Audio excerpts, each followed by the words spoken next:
Hey guys, tonight we drift back into the shadows of Washington, DC, a city that once echoed with more than politics and protests.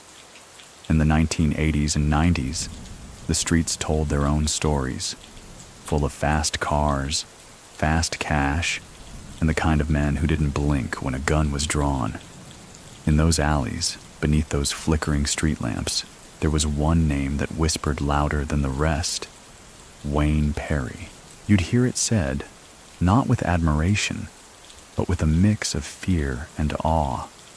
A hitman so cold he could be sipping soda one minute and disposing of a body the next. So calculated that he became a myth while still breathing. And tonight, we're not just telling his story, we're stepping inside it. So, before you get comfortable, take a moment to like the video and subscribe, but only if you genuinely enjoy what I do here. Let me know where you're tuning in from and what time it is where you are.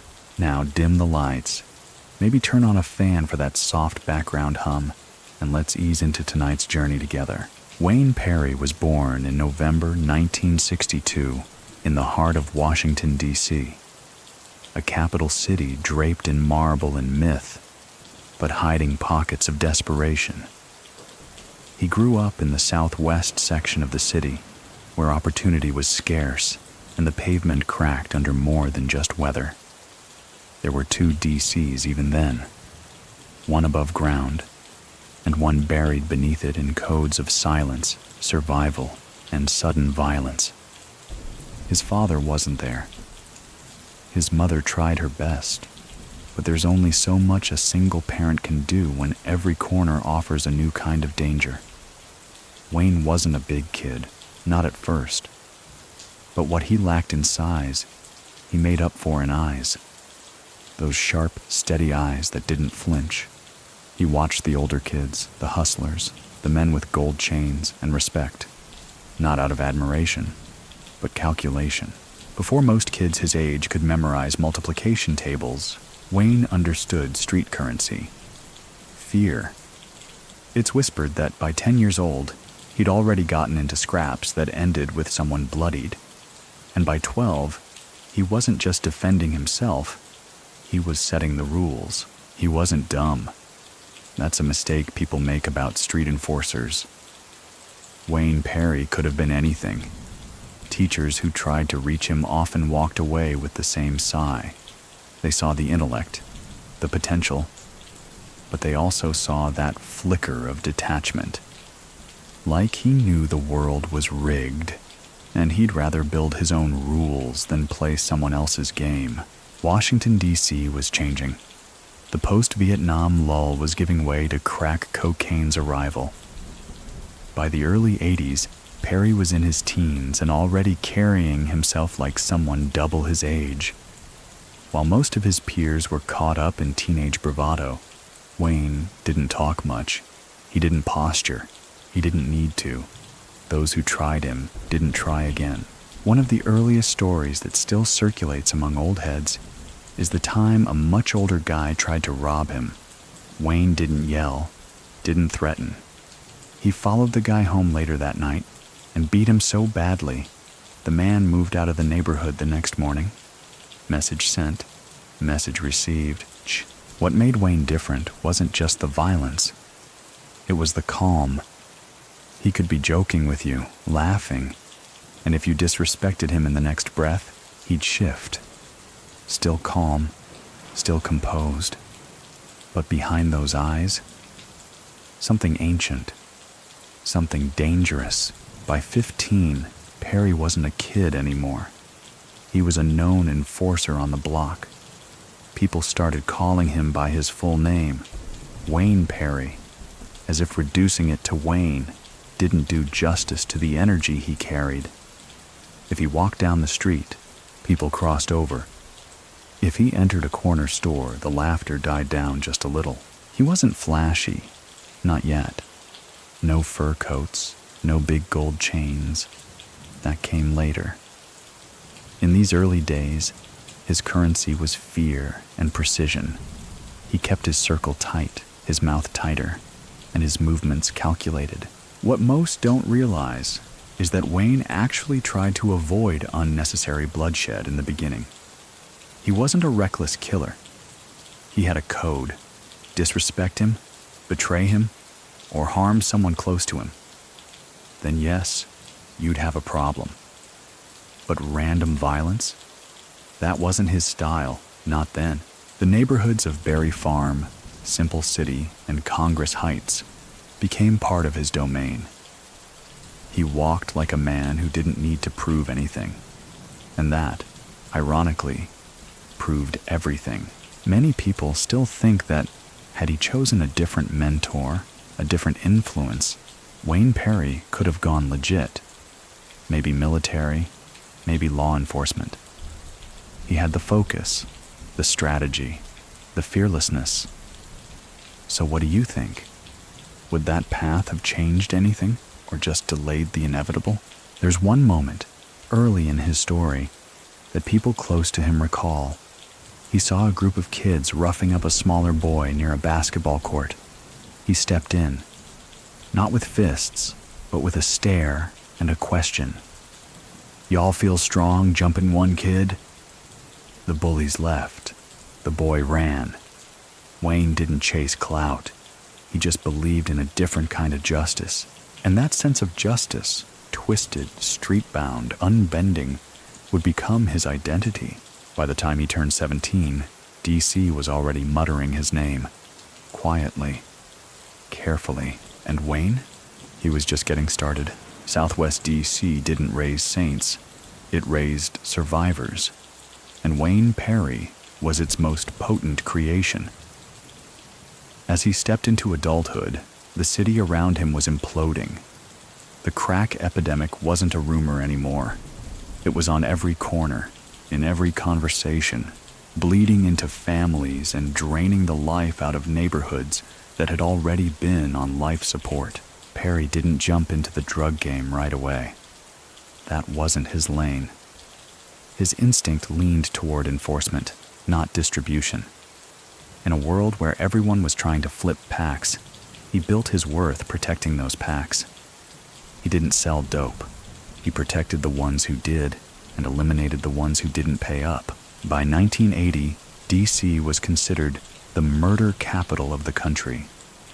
Bodies fell like seasons changed. But even in that chaos, Perry stood apart. His name didn't just echo on the block. It radiated into prisons, into New York, into places where hitters and dealers alike took note. He wasn't loud. He didn't boast.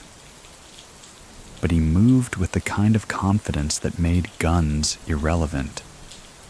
Because by the time you reached for yours, he'd already decided whether you lived or died. Those who crossed him weren't always shot. Some were just never seen again. Others turned up in alleys or basements, and the stories around those endings were as brutal as they were consistent. Clean, fast, and utterly without remorse. One local legend says he once walked alone into a crew's hangout, looked the leader in the eye, and said, "You got until tonight to fix that disrespect." The next day, not only was the debt paid, the crew sent a case of champagne as apology. Wayne didn't even open it, just gave it to a kid selling candy on the block. He had a code, but it wasn't soft. He didn't believe in second chances, and he didn't repeat himself. His philosophy was simple. If you don't handle your business, he will. And if he handles it, you won't walk away. Still, those who knew him best remember something odd. He loved kids. Wayne Perry never harmed children. He gave money to single mothers in his neighborhood, paid for groceries, quietly, no ceremony, just folded bills and a nod. To some, it made him complex. To others, it made him dangerous. Because mercy, when selectively applied, is still mercy withheld. It wasn't long before his services became valuable. Not just in DC, but in Baltimore, Richmond, even as far as Philly. Drug lords whispered his name when they needed a problem handled. Wayne didn't advertise. His reputation did the talking. And his price? High. But worth every dollar to those who feared retaliation. What many don't understand is that Perry's violence wasn't always reactionary. He believed in preemption. If he thought you might turn, he didn't wait to find out. That kind of paranoia made him lethal and also kept him alive. A lot of guys in the game went down because they played chess like it was checkers. But Wayne? He played like a man who already knew all the endgames. There's a moment, told in hushed tones, about a time he walked past a rival dealer who had just insulted him the day before. Instead of reacting, he nodded, asked how the man's mother was doing, and walked on. The man slept easy that night. By morning, he was gone. No sound, no witnesses, just gone. That was Wayne. He didn't need rage. He just needed a reason. Yet, there were glimpses of something else inside him. An internal battlefield. He was close to his grandmother, who raised him with values foreign to the streets. Respect your elders. Don't lie. Stand on your word. It may seem contradictory for a hitman to hold those ethics, but contradictions were Perry's currency. At the same time, DC was becoming a war zone. Gangs like the Rayful Edmond crew were rising. Violence wasn't just common, it was expected. And while Wayne wasn't part of a crew per se, he orbited them like a moon, cool, quiet, and always watching. In those days, the streets belonged to the loudest dealers, the ones with convertibles, gold ropes, loud jackets. Wayne didn't care for flash, he cared for control. And his control wasn't loud, it was surgical. He'd enter a party and heads would turn, not because of what he wore, but because of what followed him. Silence, tension, and just a trace of dread. You didn't want him to speak to you. If he did, you listened. If he whispered, you ran. It's worth pausing here to mention a historical fact. At the height of the crack era, DC had nearly 500 homicides a year. The police were overwhelmed, witnesses were rare, and the courts drowning in paperwork. This was the backdrop to Wayne's rise, a perfect storm of fear, silence, and opportunity. Many people still think that Wayne could have walked away early on. There were chances, there were moments, but whether it was pride, loyalty, or a belief that this was his calling, he never took the exit. One of his earliest brush-ups with law enforcement ended in dropped charges due to lack of witnesses. That became a pattern. Everyone knew what he'd done. No one wanted to say it. His nickname hadn't emerged yet, but the streets were watching. And Wayne? He was just beginning to define the rules of a city that had stopped following any. By the early 1980s, Washington, D.C. had completed its transformation from the capital of legislation to the capital of bloodshed. Newspapers were filled with body counts, not bills. Sirens replaced street music. And for every two hustlers trying to make it big, there was one ghost behind them, either dead or locked up. Wayne Perry wasn't either. He was evolving. He had learned that violence wasn't just survival, it was currency, but timing was everything, and the timing in DC was uniquely brutal. Crack cocaine had arrived like a hurricane wearing a silk suit. Cheap, addictive, and wildly profitable, it turned entire housing projects into fortresses guarded by children with Uzis and men with no future. The 1980s were a hard reset on moral codes. For many, the game was the only ladder out. For Wayne, it was a platform to refine something even deadlier than crack: fear. He wasn't a dealer, but he was indispensable to dealers. He moved through the chaos like a conductor through an orchestra, directing, observing, acting when needed. His presence in a neighborhood meant two things. Someone had crossed a line, and someone else would be buried for it. By now, the name Wayne Perry was no longer whispered. It was measured. People didn't say it casually. They said it when they needed things to change. When the law failed, Wayne stepped in. Not with justice, but with finality. He wasn't just a gun for hire. He had a mind for street psychology. He understood that people weren't afraid of guns. They were afraid of what they didn't see coming. So he made sure they never saw him coming. No warnings, no phone calls, just silence. And then absence. One night in 1984, a man who had been stealing from his own crew went missing. Witnesses recall seeing Perry at a nearby bus stop, calm as ever, reading a newspaper. The man's body was found days later. Everyone knew who did it. No one said a word. The message had been received long before the body turned up. It was around this time that Perry started working in more professional circles, those who didn't operate from stoops or back alleys, but from penthouses and safe houses. Wayne brought with him a level of precision that most street enforcers lacked. He was punctual, methodical. He treated murder like math, and the city noticed. Even police officers began referring to certain hits as Perry specials. Clean, fast, and nearly impossible to prosecute. Detectives would find victims with no sign of struggle, no witnesses, and no trail. Just silence. There's a true historical data point here.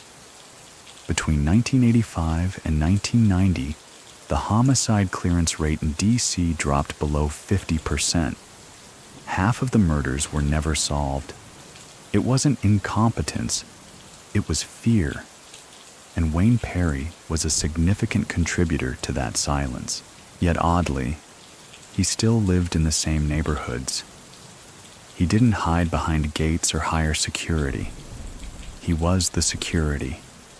And though his enemies were many, his death never came. That alone spoke volumes. Some nights he'd sit outside a corner store drinking a soda. Just there, visible, unbothered. That was his statement. I don't need to run. Wayne was a known figure in places like Berry Farm and Congress Heights, but his influence stretched far wider. Baltimore knew his name. Richmond felt his shadow.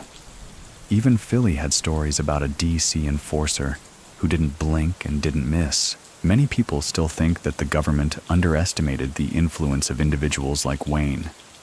Men who weren't part of traditional organized crime, but who operated with the same discipline and more ruthlessness.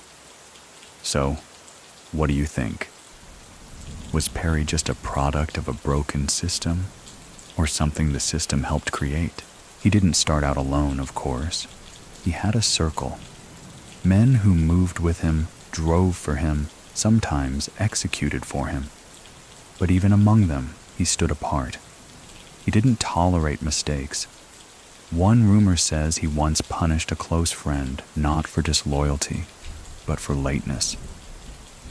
If time don't matter, he said, neither does life. And yet, there were still flashes of humanity. Kids still ran up to him asking for money. He always gave them some. Go to school, he'd say. And then he'd turn around and deal with a problem that usually ended with a closed casket. He moved without hesitation. But he wasn't chaotic. If you watched him long enough, there was a pattern, like a conductor timing his orchestra. But unlike music, his notes ended in silence. In 1986, the district was nearing full saturation. Gangs fought daily, bullets replaced warnings, and funerals became weekly events. Perry wasn't just part of the culture. He was one of its architects. Yet, He still hadn't met the man who would define his legend. That moment was coming, and when it arrived, everything about Wayne, the fear, the fame, the blood, would multiply tenfold. But even before that partnership, he had become more than just a killer. He was an institution. Parents warned their kids with his name. Dealers weighed their decisions against what he might think. And enemies? Well, they didn't last long enough to become rivals. Wayne Perry was no longer rising. He had arrived. By the time Wayne Perry entered his mid-20s, he was the kind of presence that could alter a room by simply standing still. Most feared men demand attention. Wayne merely accepted it, like gravity, constant and undeniable. His name meant resolution. Problems didn't linger when Perry was called. They simply disappeared. And then came the moment that sharpened his legend into something national. A meeting that wasn't fate. It was inevitability. Harlem's own Alpo Martinez had begun extending his reach down into DC, bringing with him not just cocaine, but New York's particular flavor of ambition. Fast, flashy, ruthless. And if DC was chaos, Alpo was the eye of the storm. The introduction between Wayne Perry and Alpo wasn't publicized. No flashy handshakes or press, just two predators recognizing something familiar in each other's silence. Alpo had the connections. Perry had the enforcement. And when two men who fear no one decide to work together, you get a partnership written in blood. What made it work, at first, was clarity.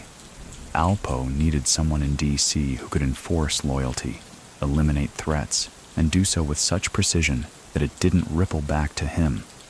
Perry needed access, bigger money, bigger reach, and in Alpo, he saw a man who moved like he did, confidently, unapologetically. So Wayne became Alpo's protector. But more than that, his shadow, a bodyguard, enforcer, executioner, and occasionally, advisor. When Alpo had a problem, Perry didn't ask for details, just an address. People in the game started to talk. If Perry shows up, they said, you've got less than a minute to get right or get gone. And it wasn't an exaggeration. Perry didn't bluff. He didn't showboat. When he knocked, it was to close a chapter. The strange thing was, he was loyal. Not loyal like a lapdog, loyal like a knight. When he chose to back someone, it wasn't conditional. He protected Alpo like a brother, even when that loyalty meant killing others who had once sat at their table. That's what made him terrifying. Not just the violence, but the conviction. There's a story, still argued about to this day, that Alpo once asked Perry to handle a mutual friend who had grown sloppy. Most men would hesitate. Wayne didn't. Not because he liked it, but because he believed that if you agreed to rules, you followed them or faced the consequence. That was the code, and Wayne Perry never broke code. Around this time, Perry's reputation evolved from local menace to regional myth. New York dealers spoke his name in rooms where deals were being made. Philly guys asked about him before driving into DC, and anyone who ran drugs south of the Mason-Dixon knew that if you crossed Alpo, you might be crossing Perry next. Even in an era full of street legends, Wayne stood apart. He wasn't loud. He didn't show off his money. He didn't wear mink coats or drive neon convertibles. His luxury was control. His comfort was knowing that when he moved, the city moved with him, or out of his way. And yet, even in this growing infamy, Perry remained rooted. He didn't flee the neighborhoods that birthed him. He walked those same blocks, stood outside those same corner stores. He wasn't untouchable because of armor. He was untouchable because no one dared. One curious aspect of this period is how Perry handled himself in public. He was, by all accounts, respectful, soft-spoken, even polite. He didn't bark orders, he gave instructions.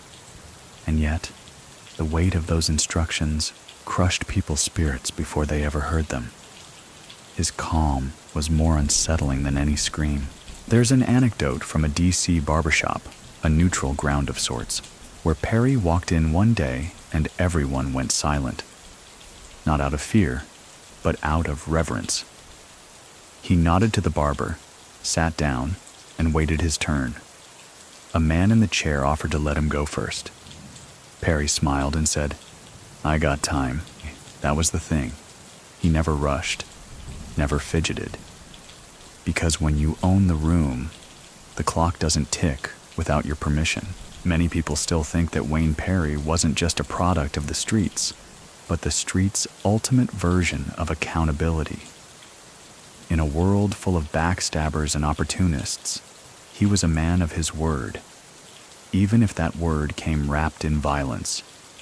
So what do you think? Was his loyalty a virtue or just another weapon? As his partnership with Alpo deepened, so did the body count. And not all were enemies. Some were warnings. Perry became a specialist in sending messages, without words, without paper, without sound, just absence. One day, someone's there. The next, they're not. That was his language. And though Alpo appreciated Perry's efficiency, others in the network grew uneasy. Not because Perry made mistakes, but because he didn't. He was too clean, too loyal, too cold. And when you're dealing in millions, trust becomes more valuable than gold and more fragile than glass. Still, for a time, the partnership was untouchable. DC and Harlem were connected by an invisible wire pulled tight between two very dangerous men. Perry made sure it never snapped, but wires wear thin, and tension, no matter how quiet, builds. For now, though, the alliance held, and in Wayne's quiet shadow, Alpo thrived. But as history reminds us, shadows stretch longest right before they vanish. It's hard to overstate the strange precision with which Wayne Perry handled violence. For him, a hit wasn't an outburst. It wasn't rage. It was a responsibility. And once that responsibility was accepted, it was completed with such efficiency that people began comparing his work to military operations. Except Perry didn't need a team. He needed a reason. This was the era of shoe money. Street-level hustlers in DC made enough from a single night to buy out entire malls. Perry had no interest in selling, but the streets had a funny way of rewarding those who could maintain order. If you scared the right people and silenced the wrong ones, you didn't have to push weight. Weight came to you. That's how Perry started moving into deeper circles. Not just with Alpo, but with crews who operated out of Virginia, Baltimore, and even up into Jersey. They wanted a cleaner. And Wayne Perry was tragically the cleanest hand in a dirty city. At first, he only took jobs he deemed necessary: betrayals, theft, violations of street code. But as time passed, the line between necessity and routine began to blur. His precision made him popular. His results made him indispensable. And with each job, his name etched itself deeper into the concrete walls of the DC underworld. One historical note worth pausing on: in 1987 alone, Washington, D.C. saw over 360 homicides. The police department was overwhelmed. People called 911 and didn't expect a response in time. If you had a problem, you didn't call the cops. You called someone like Perry. He began developing a kind of street science, a formula for violence. He'd analyze a situation not by who said what, but by who benefited. He knew betrayal wasn't always loud. It was often quiet, strategic, and backed by envy. Wayne had a saying, or at least one attributed to him by those who knew him. If you gotta think about whether to pull the trigger, don't. If you don't have to think, do it fast. He moved like that, calculated, but without hesitation once the math was done. And the math always made sense to him, even if the rest of the city was left stunned. But Perry wasn't heartless in the way people expected.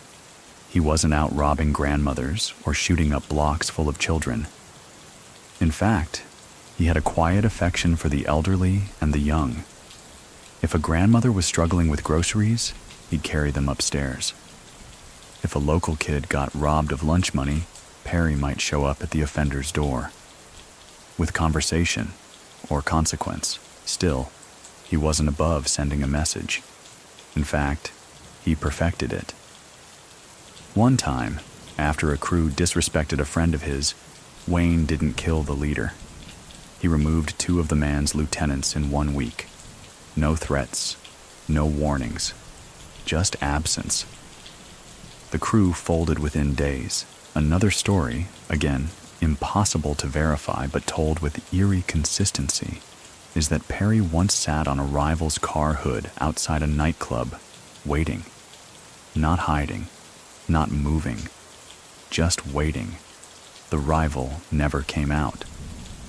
Rumor says he left through a bathroom window and moved cities the next day. It wasn't always about bullets. Sometimes presence was enough.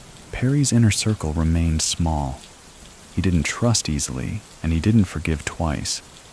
Those close to him learned to speak with precision, to act without excuse, to be where they said they'd be, when they said they'd be there. Many people still think that Perry's real power wasn't his trigger finger, but his discipline. In a world of addicts, dealers, and ego-fueled chaos, Wayne Perry was surgical. So what do you think? Does discipline justify destruction when it's wrapped in a code? There was one moment that marked a shift. A high-level dealer tried to cut Wayne out of a security detail, claiming the job didn't require his kind of heat. That dealer didn't make it to the end of the week, and Perry didn't replace him. He just made sure no one else made the same mistake. Shoeboxes full of cash started piling up in his orbit. But he never chased luxury. He kept it simple. Clean rides, neutral clothes, no gold teeth, no nameplates. If you knew, you knew. If you didn't, he preferred it that way. And despite the growing chaos, he still walked alone. No entourage, no press, just Perry. One detective, long retired now, once described him in a rare interview. You didn't find Wayne. He found you. And if he found you, your time was probably up. Not because he was reckless, but because someone else had already made that decision. He just carried it out. Alpo, during this time, continued to rise. With Perry at his side, there were fewer threats to his operations. No snitches dared. No robbers survived. And while Alpo wore designer and drove imported whips, Perry remained the calm shadow behind the flash. But shadows move, and sometimes they move in directions the light can't follow. The 1980s had turned the streets into chessboards, and Wayne Perry was playing 10 moves ahead of most. But by the late decade's close, his relationship with Alpo Martinez had become more than professional. It was a dangerous brotherhood. They weren't friends in the usual sense. They were soldiers in a 2-man war, bound by a shared disdain for weakness and a love for control. When Alpo first came down from Harlem, he saw in DC a ripe territory, money moving fast, loyalty sold cheap, and power up for grabs. What he didn't see was Perry, not until he needed someone to enforce that newfound kingdom. And when he did, it didn't take long for him to realize Perry wasn't just muscle. He was method, Their dynamic was symbiotic. Alpo was brash, flashy, all gold chains and silk shirts, living like a king with a ticking clock. Perry was quiet, unreadable, the sword in the sheath until it was time to strike. Together, they became the storm and the silence before it. It was during this phase that Perry's job description sharpened into something chillingly simple. If you crossed Alpo, Perry would erase you. No theatrics, no lectures, just gone. Stories of his precision started traveling up and down the East Coast. He wasn't sloppy, he wasn't messy, he didn't leave notes or warnings. His victims often had no idea they were even targets until he was already close. There's a particularly grim tale of a man in Richmond who had been stealing product and bragging that no one from DC would dare touch him. 2 days later, he was found in the trunk of his own car. Neighbors said a man matching Perry's description had been seen buying a soda down the street. Calm, casual, completely undisturbed. Wayne didn't enjoy the act. That's something people get wrong. He didn't smile in blood. He didn't linger for pleasure. His violence wasn't art, it was obligation. But it was always carried out with religious commitment. If he took a job, it got done. Always. And as the job stacked up, so did the silence. In certain neighborhoods, people started calling him the Shadow or the Silence. If you heard his name in a room, it usually meant someone was already missing. But Perry wasn't just useful to Alpo for muscle. He was strategic. He could read people, see through masks. He warned Alpo more than once about people pretending to be loyal. Sometimes Alpo listened, sometimes he didn't. And in those cracks, trouble began to sprout. Still, the partnership thrived for a time. They moved together almost seamlessly. If Alpo needed to make a statement, Perry wrote it in blood. If Perry needed resources, Alpo provided them. It's important to remember the historical context here. By 1989, DC's homicide rate had reached its peak.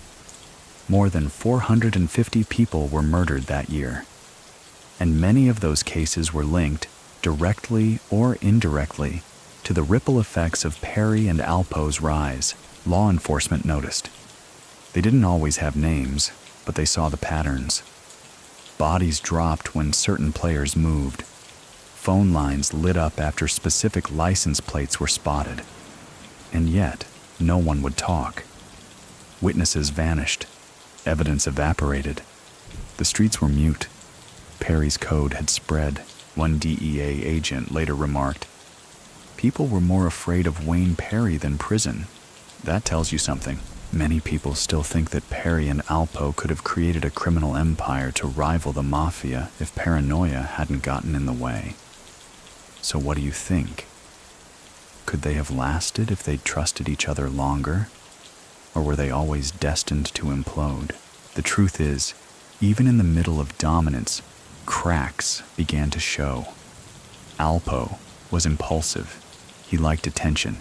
He chased fame as much as he chased money. Perry wasn't built for that. He believed in discipline, silence, and above all, respect. Their differences started small. An argument here, a disagreement there. But those moments added up. Perry didn't complain. He watched, calculated, and in his world, trust, once weakened, couldn't be repaired. Still, he remained loyal. Even when rumors swirled that Alpo was cutting deals behind his back. Even when others warned him that the man from Harlem wasn't built the same. Perry's code was binding. You ride with someone. You ride till the end. One night, according to street lore, Perry was asked to handle a hit on someone he once mentored. He didn't flinch. Loyalty to the code came first, even over memory. That's the kind of mind he had. Cold? Maybe. Clear? Always. But beneath the calm, something had shifted. He didn't talk about it, but those closest to him noticed a change. He smiled less, if that was possible. He stayed up later. He walked alone more often. Not out of fear, but out of awareness, as if the game he'd helped perfect was beginning to fray at the edges. He once said to a friend, "Even the best chess players get caught slippin' if they stare at the king too long." It was cryptic, like most things Perry said. But looking back, it was a sign, a whisper of what was coming, because soon the hits would get riskier, the streets louder, and Alpo, he'd start playing his own game, one that didn't include loyalty. And in the middle of it all, Wayne Perry, the man who feared no one, would find himself facing the one force he couldn't silence: betrayal. By 1990, Wayne Perry wasn't just enforcing Alpo's empire, he was the empire's insurance policy. His presence meant no one questioned orders. His silence meant those orders didn't echo through back alleys. And his results? Well, they spoke in ways the courts couldn't hear. He had become, by this point, something of a whispered icon, not just in DC, but in every city where money changed hands and silence was more valuable than gold. Perry was no longer simply feared, he was believed. The myth had overtaken the man. It was during this period that his role shifted into something chillingly precise. Alpo didn't just want enemies removed, he wanted them forgotten, and that meant zero trace. No mess, no talk, no aftermath. Wayne understood. He began operating like a ghost with a clipboard, an accountant of the underworld, checking boxes, closing files, disappearing. Some called him the Reaper in dress shoes. Others called him a killer's killer. But no matter the nickname, the results were the same. If your name reached Wayne's ears, your days were likely measured in single digits. But something had begun to turn. The assignments were changing. No longer strictly about defense or code violations. Now they were preemptive. Paranoia from above had started trickling down. Alpo, always flamboyant and theatrical, had begun to see betrayal in shadows where there was none. And Wayne? He followed orders, but he didn't follow blindly. Still, the jobs kept coming. One man, a mid-tier dealer in Alexandria, was suspected of feeding intel to a rival crew. Alpo wanted him gone. Wayne handled it efficiently. But when word came back that the man hadn't betrayed anyone at all, Perry didn't flinch. "Should have picked better friends," was all he said. He was getting colder. Not messier, just colder. As if something inside him had finally given up hope for logic or fairness. He wasn't the same man who once lectured corner kids about school. He still gave out cash now and then, but his eyes didn't linger long.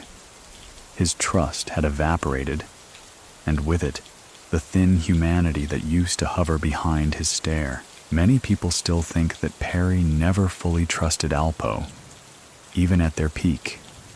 He worked with him, yes, but trust? That was reserved for something purer. So what do you think? Can a man built on loyalty survive when surrounded by opportunists? One historical fact worth placing here. By the early 90s, Washington, D.C. began investing more heavily in law enforcement surveillance and federal coordination. Wiretaps, informants, undercover buys.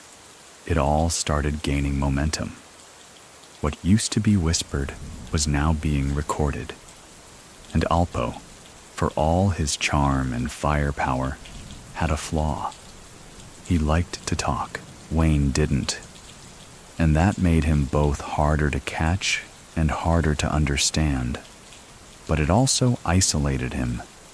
He became the one guy in the room who didn't laugh when Alpo cracked a joke, who didn't light a cigar when a big deal went through, who didn't nod when someone hyped him up, because Wayne Perry knew what many of them didn't. Longevity in this game wasn't about celebration. It was about silence, but the silence couldn't stop what was coming. One job in particular stands out. A young man who had once been close to both Perry and Alpo started drifting. He talked too much, acted too loud, hinted at knowing things he shouldn't. Alpo panicked. Wayne got the call. They found the young man in a car, slumped over, nothing dramatic, just gone. The scene was clean, the bullet precise, no witnesses, just enough blood to confirm the act, not enough to stain the street. It should have been just another name on the list. But something about it lingered. Those who knew Wayne said he didn't speak for days afterward. Not in anger, not in sorrow, just silence. As if that one job crossed a line he never knew he had drawn. Still, the work continued. The machine never stopped, and neither did the paranoia. The strange thing was, Perry's legend began to loop back on itself. People started attributing deaths to him that he had nothing to do with. A rival crew gets hit? Must be Wayne. A dealer vanishes in Baltimore. Wayne again. He became the default explanation for all unexplained violence, and in that fog he moved freely, but not without cost. The very fear that protected him also made him a liability. The very silence that shielded him also began to isolate him, and the very loyalty that built him was now stretched thin between suspicion and control. Alpo was beginning to change. The loudness got louder, the paranoia got deeper, and the friend he once trusted with his life? He now eyed with a nervous twitch. Wayne Perry didn't say anything, but he felt it, and he knew. A man like him doesn't get retirement parties, doesn't get to grow old on porches telling stories, doesn't even get to walk away quietly. He gets a choice, silence or betrayal. And for a man like Wayne Perry, betrayal was a death long before the bullet ever came. Wayne Perry's methods were never flashy, but they were chilling in their efficiency, almost mechanical, like the movements of a watch no one dared open.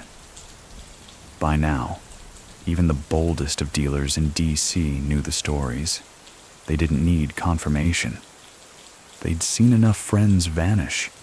They'd seen enough silence hang in the air like smoke. That's when people started calling him the Gemini of DC. Not for his birth sign, but for his dual nature. Cool logic paired with explosive capacity. Two sides in perfect balance. One moment calm as fog, the next a sudden storm. Brief and devastating. It's important to note, Perry wasn't just feared for what he did. He was feared for what he didn't do. He didn't argue, didn't posture, didn't threaten. If he showed up, it meant you were already in the past tense. It was during this time that he allegedly developed one of his signature habits. Before a job, he'd shave, dress sharp, clean shoes. He wasn't trying to look good. He was showing respect, not to the target, but to the ritual. This wasn't street chaos. This was a transaction, and he was the closer. Some say he'd even hum softly on the way in, a tune no one could name, just a few quiet notes, like a lullaby for the end of your story. In one case, Perry is said to have walked into a dice game where a known informant was laughing loudest. He stood quietly in the doorway, nodded to the crowd, and simply waited. The laughter died. The informant froze. Moments later, there was only the sound of footsteps leaving. No gunfire, no shouts, just a single shot in an alley out back. No one saw it. No one admitted to hearing it. But everyone knew. Alpo loved this about Perry. His ability to apply violence like a scalpel, not a hammer. It allowed the empire to grow with fewer brush fires. The fear Perry installed in people preempted betrayal. You didn't have to deal with a snitch if no one dared to become one. And yet, this very efficiency started to make people nervous. Not enemies, allies. Because when a man shows no emotion before, during, or after an act of absolute finality, you start wondering, what's keeping him loyal? And more importantly, what if that changes? Wayne Perry didn't advertise his loyalty. He just lived it. But silence can be mistaken for plotting. And as Alpo's paranoia grew, Perry's consistency became a threat in itself. This is around the time when Wayne's circle became a line, straight, narrow, with no tolerance for wobble. He stopped entertaining small talk. He didn't party like the others. He didn't get high, didn't drink much. He watched, he listened, and he remembered. If you crossed him once, there wasn't a warning. There was a response. Even his closest allies began to measure their words. Because Perry didn't get angry, he got done. And no one knew when they might be next. Still, his services remained in demand. Not just from Alpo, but from outsiders who knew better than to approach directly. They'd send messages through trusted runners, offers, envelopes. But Perry rarely accepted. If he didn't know you, he didn't work for you. His code remained strict. Loyalty first, precision second, silence always. Many people still think that Perry's influence extended far beyond what anyone documented. So what do you think? How much of DC's silent history was written in his shadow? And how much is still buried there? There's one particular case, often debated but never confirmed, where Perry was allegedly called to handle a federal witness set to testify against a major East Coast figure. The man was moved between safe houses, but somehow, one night, he simply vanished. No sign of entry, no forced doors, just a cold cup of coffee and a quiet door left ajar. To this day, the case remains unsolved. That's the legend of Perry. He didn't just remove people, he removed doubt. When he acted, there were no loose ends. Only questions no one dared ask. But behind the scenes, the foundation was shaking. Alpo was growing erratic. He'd begun talking more, trusting less. Perry noticed. Of course he did. The same instincts that kept him alive were now screaming. He didn't voice concern. He didn't need to. His distance said it for him. And Alpo? He began testing that distance. Small provocations, subtle slights, delays in payment, misdirections. Perry said nothing, but the silence grew heavy. In the street game, when a man stops talking, people get nervous. When Wayne Perry stops talking, people start preparing funerals. There's a moment, still whispered about, where Alpo invited Perry to a club gathering. Loud, crowded, full of flash. Perry declined. No reason given, just a nod. And in that moment, Alpo reportedly turned to an associate and muttered, "He's slipping." But Perry wasn't slipping. He was calculating. And soon, the man who once pulled the strings for everyone else would find his own strings fraying. Because the Gemini of DC wasn't just a nickname. It was a prophecy. There's something unsettling about a man who never raises his voice, especially when that man has buried more truths than cemeteries ever could. By now, Wayne Perry had carved out a level of fear that didn't require reminders. You didn't need to see him to feel him. You just needed to remember the people who were no longer around. And yet, despite the mythos and the blood, Perry still held close to one principle: don't play with friends. But the streets had long since stopped playing fair. The cracks began quietly, Friends began disappearing, not with bang or broadcast, but with quiet confusion. A call unanswered, a car left running, a knock with no answer. And when people started wondering where they'd gone, the common whisper was always the same. He got too close to Wayne. That wasn't always true, of course. In fact, sometimes Perry had nothing to do with it. But his legend had taken on a life of its own. He didn't need to move to be accused, didn't need to speak to be feared. Even silence became lethal, and in that fog of fear, friendships began to rot. Many in his inner circle began keeping their distance, not out of disloyalty, but out of survival.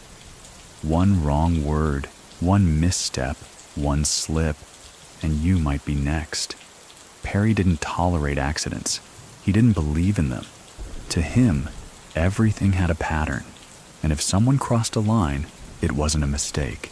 It was a choice. That kind of mentality doesn't allow many bonds to survive. One story, often recounted in whispers, tells of a man who grew up with Perry, childhood friend, sandbox tight. They'd shared meals, hustles, and even scraped through near deaths together. But one day, the man made a joke. Something small, a crack about Alpo. Just words. He disappeared 3 days later. Did Perry do it? No one knows. But no one ever made jokes after that. This atmosphere of paranoia wasn't entirely his doing. DC at the time was a paranoid machine. The feds were everywhere, building cases like sand castles before high tide. Informants were currency. And trust became the rarest drug on the street. Even Perry's allies in other cities, guys from Philly, Baltimore, and New York, started backing away. Not because he changed, but because everything else was changing around him. The codes that had once ruled the streets, loyalty, respect, quiet retribution, were dissolving. Younger players were louder, hungrier, and not bound by the old rules. Where Perry once protected corners with a nod, now kids were pulling triggers over sneakers. The game was spiraling, and Perry didn't like chaos. He liked order. And when friends began vanishing, Wayne didn't flinch. He adjusted. He grew quieter, sharper. He stopped hanging in crowds altogether. Stopped answering his pager unless he recognized the number. He even started switching cars twice a day, not because he feared rivals, but because the line between friend and foe had blurred beyond recognition. There was a woman in his life around this time, quiet, humble, not from the street. She worked in a hospital. They kept it low.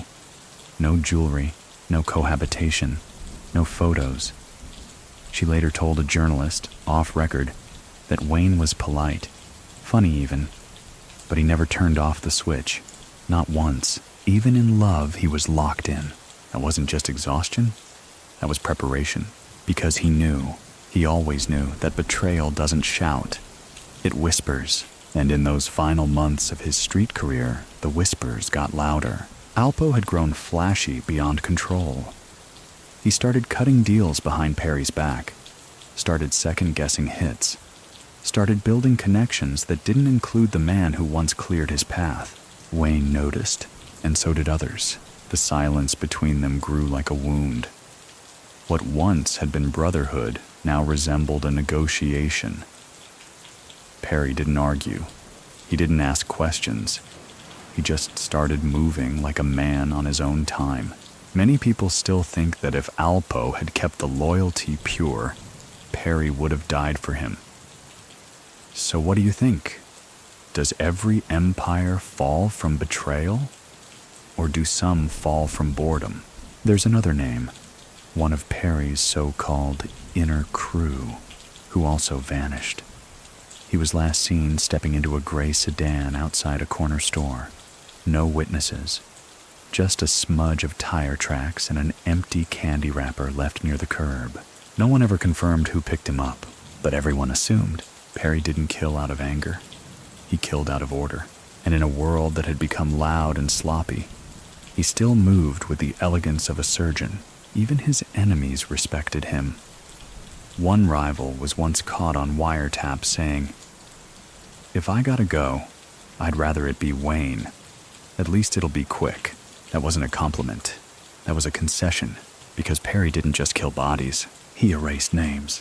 And in DC, by the time you realized you'd crossed the line, you were already halfway buried. By 1991, Wayne Perry had become something larger than any one man. His legend walked into rooms before he did. Sometimes it walked in without him at all. People were terrified of a silence that might not even be his, just in case. When someone disappeared in DC, there was a phrase used so often it might as well have been scripture. Perry must have touched him, but Perry didn't touch everyone. He didn't need to. That was the genius and the terror of his presence. His power came not from chaos, but from control. The kind of control you can't buy. The kind that makes even the wildest men sit straighter, speak softer, and look over their shoulders. Twice, during this time, Perry had become the walking embodiment of the code of the street. Not the new version, the old one. Respect, discipline, loyalty, and above all, consequences. There was no negotiation with Perry. If you messed up, there wasn't a sit down. There wasn't a slap on the wrist. There was silence. And silence always came before the storm. That's what made him untouchable for so long. He didn't act out of ego, didn't grandstand, didn't post up in public. Perry moved like a wraith. He was surgical, and he expected everyone around him to follow suit. One local dealer said years later, "Wayne was the only dude who could look you in the eye, nod once, and make you feel like you'd already been judged." This ironclad consistency turned him into a street godfather, not in the mafia sense, but in the mythic one. Neighborhoods whispered his name not out of gossip, but reverence. Grandmothers knew him. Barbers knew him. Even the corner kids, too young to remember his rise, knew better than to speak his name without weight. But it wasn't just fear. Some people respected him, truly, because Perry didn't prey on the weak. He didn't rob, didn't cheat, didn't extort ordinary people. He punished betrayal, not poverty. His targets were usually those who'd betrayed trust, violated codes, or stepped out of line in the game. That line, the code, was everything to him, and he enforced it, not with fury, but with unwavering certainty. There's a moment often repeated by those close to the streets. A young dealer was caught stealing from his own crew. Nothing major, just a few ounces skimmed here and there. Alpo, impatient, wanted it handled. Fast. Wayne oddly paused, not because he had sympathy, but because the kid was just a kid. He gave the young man a single sentence: "Put it back and disappear." The kid did. Some say he moved to Atlanta and never touched the game again. Others say he ended up in prison later. Either way, he lived. That might not seem like much, but for Perry it was monumental. A rare choice to spare, a crack in the steel. But cracks are dangerous when the whole structure is built on silence, and the silence around Perry was growing louder. The game itself was shifting. Younger players were brash, reckless. The loyalty that once held crews together was dissolving into jealousy and snitching. And as the streets changed, Perry began to feel like a relic, a god in a city that no longer believed. Still, he moved with the same precision. He dressed sharp, always clean, shoes polished, eyes alert. He was still getting jobs, still eliminating threats, still keeping Alpo's empire from crumbling under its own weight. But cracks were everywhere, and Perry noticed. There's a historical fact worth threading in here. By the early 90s, the FBI and DEA had ramped up joint task forces aimed specifically at high-volume urban drug rings. DC was on their radar. And thanks to Alpo's increasingly public lifestyle, they didn't have to look far. Perry hated that. He wasn't afraid of the law. He just didn't respect it. He saw it as noise, static. But that noise was starting to interfere with the signal. He once told an associate, "This ain't war anymore, it's theater, and I don't do theater." And yet, he was still loyal. Still riding with Alpo. Still protecting a man whose actions were growing sloppier by the week. That's the thing about Perry. He didn't quit people, even when they deserved it. Many people still think that Wayne knew Alpo would betray him long before it happened. So, what do you think? Was Perry just honoring his code to the end? Or hoping the man he protected might still come around? Because even as Alpo grew louder, Perry stayed steady. There's one final story from this chapter.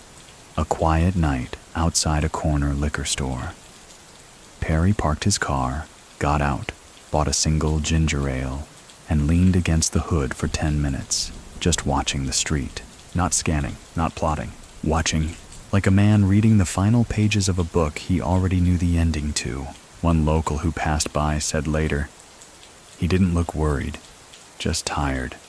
Like someone who's been holding back the flood for too long, because Perry could enforce the code, but he couldn't hold the city together. And soon, even he would be forced to face what happens when fear isn't enough. In the underworld, fear is currency, but reputation is law. And Wayne Perry's law still held. For now. But the streets were shifting beneath his feet, and Perry, ever aware, could feel the city's pulse changing from a rhythmic beat to an erratic stutter. What hadn't changed was Perry's response to disrespect. When word got around that a crew out of Southeast DC was moving weight on a corner Alpo had locked down, Perry didn't send a message. He didn't send a warning. He sent clarity. One morning, before most of the block had even set up shop, the rival crew found their stash house ransacked. No product, no cash, just a single chair left in the middle of the floor with one bullet lodged in its seat. It was his way of saying, "You were sitting in the wrong place." No one claimed responsibility. No one had to. The street already knew. And within a day, the crew relocated, quietly, respectfully, far from Perry's radius. That was the kind of enforcement he specialized in. Not just punishment, instruction, lessons taught without lectures, only results. He'd become a philosopher of fear, teaching not with words, but with consequences. Still, even with his legend intact, Perry wasn't blind. He knew he was living in a time of diminishing returns. Violence had saturated the streets. His kind of quiet dominance was being drowned out by wildcard shooters, trigger-happy teenagers, and careless loyalty. The new generation didn't understand discipline. They understood chaos, and in chaos, even legends get caught in the crossfire. Alpo, meanwhile, continued his spiral. What had once been a calculated rise had become an erratic dance with destruction. He was flashing money louder than ever, changing girlfriends weekly, burning bridges, making promises to people he'd mocked just months before. And Perry?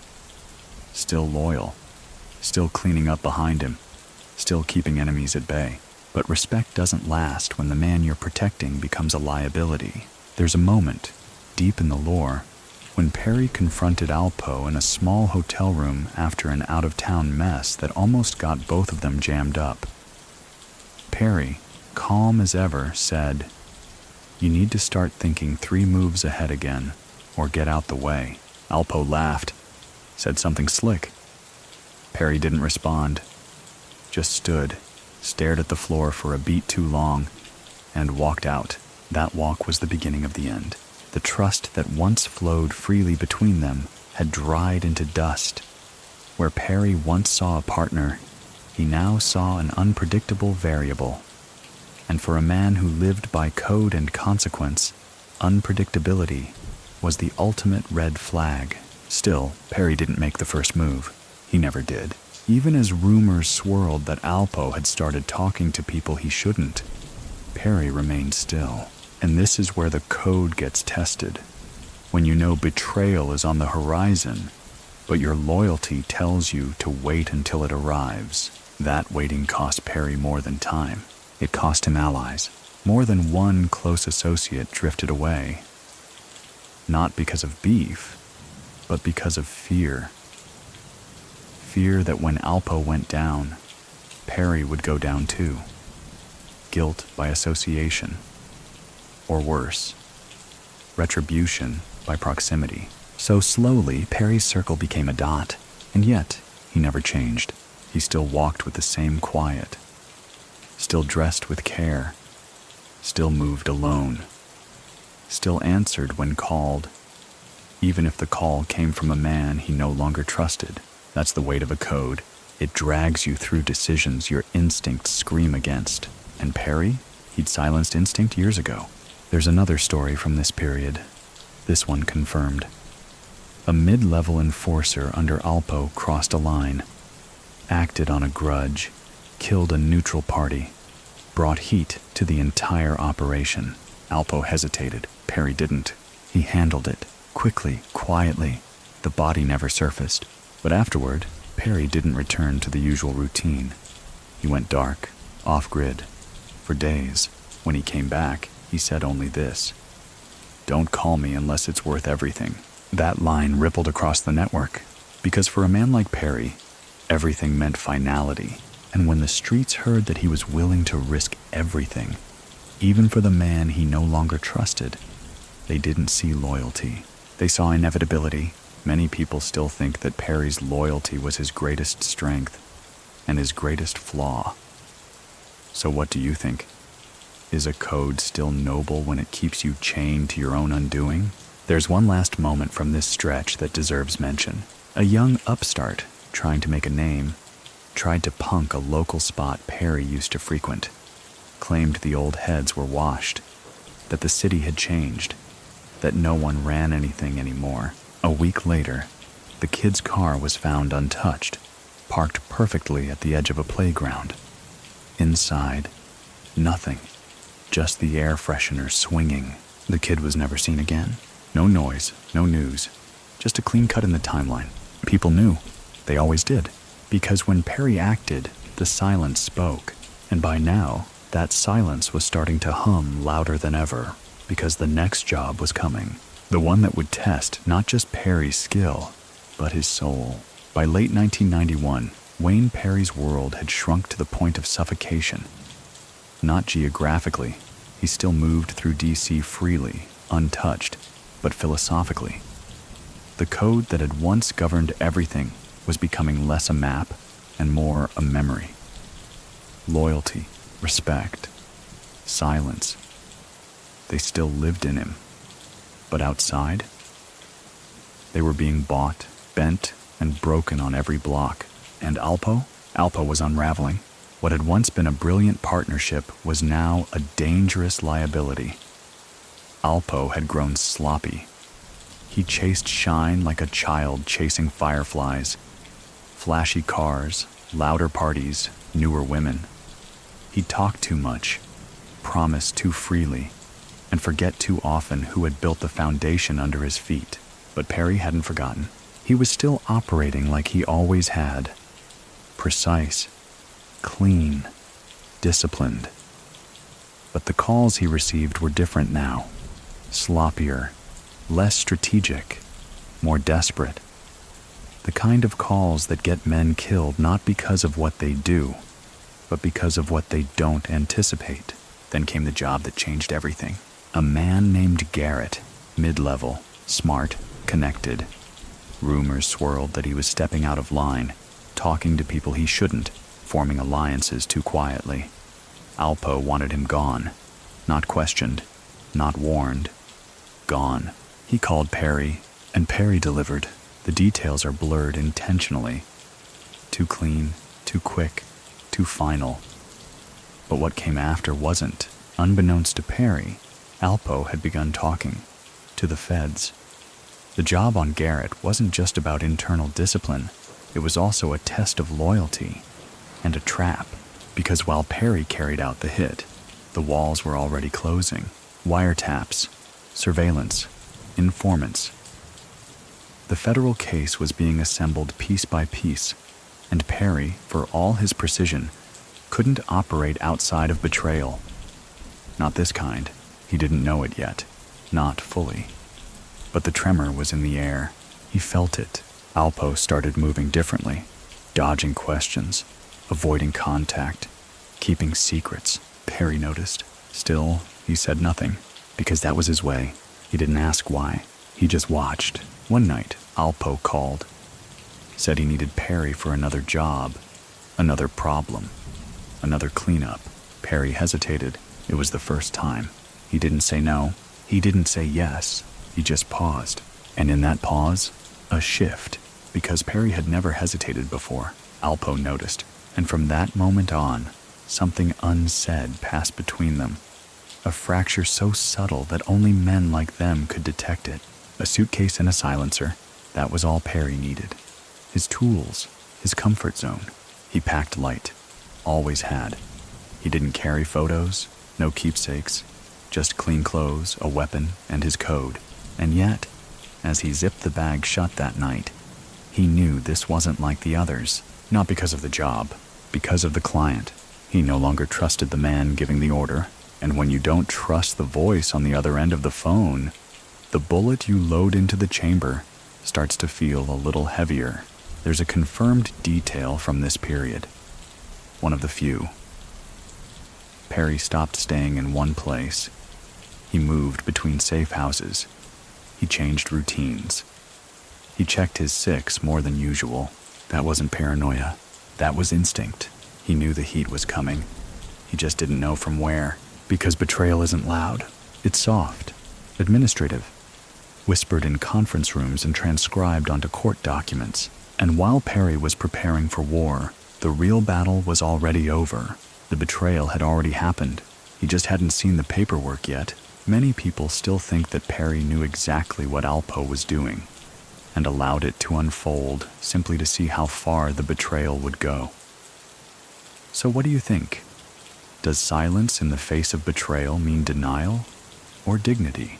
What's certain is this: Wayne Perry didn't flinch. Not once. Not even when the jobs got weirder.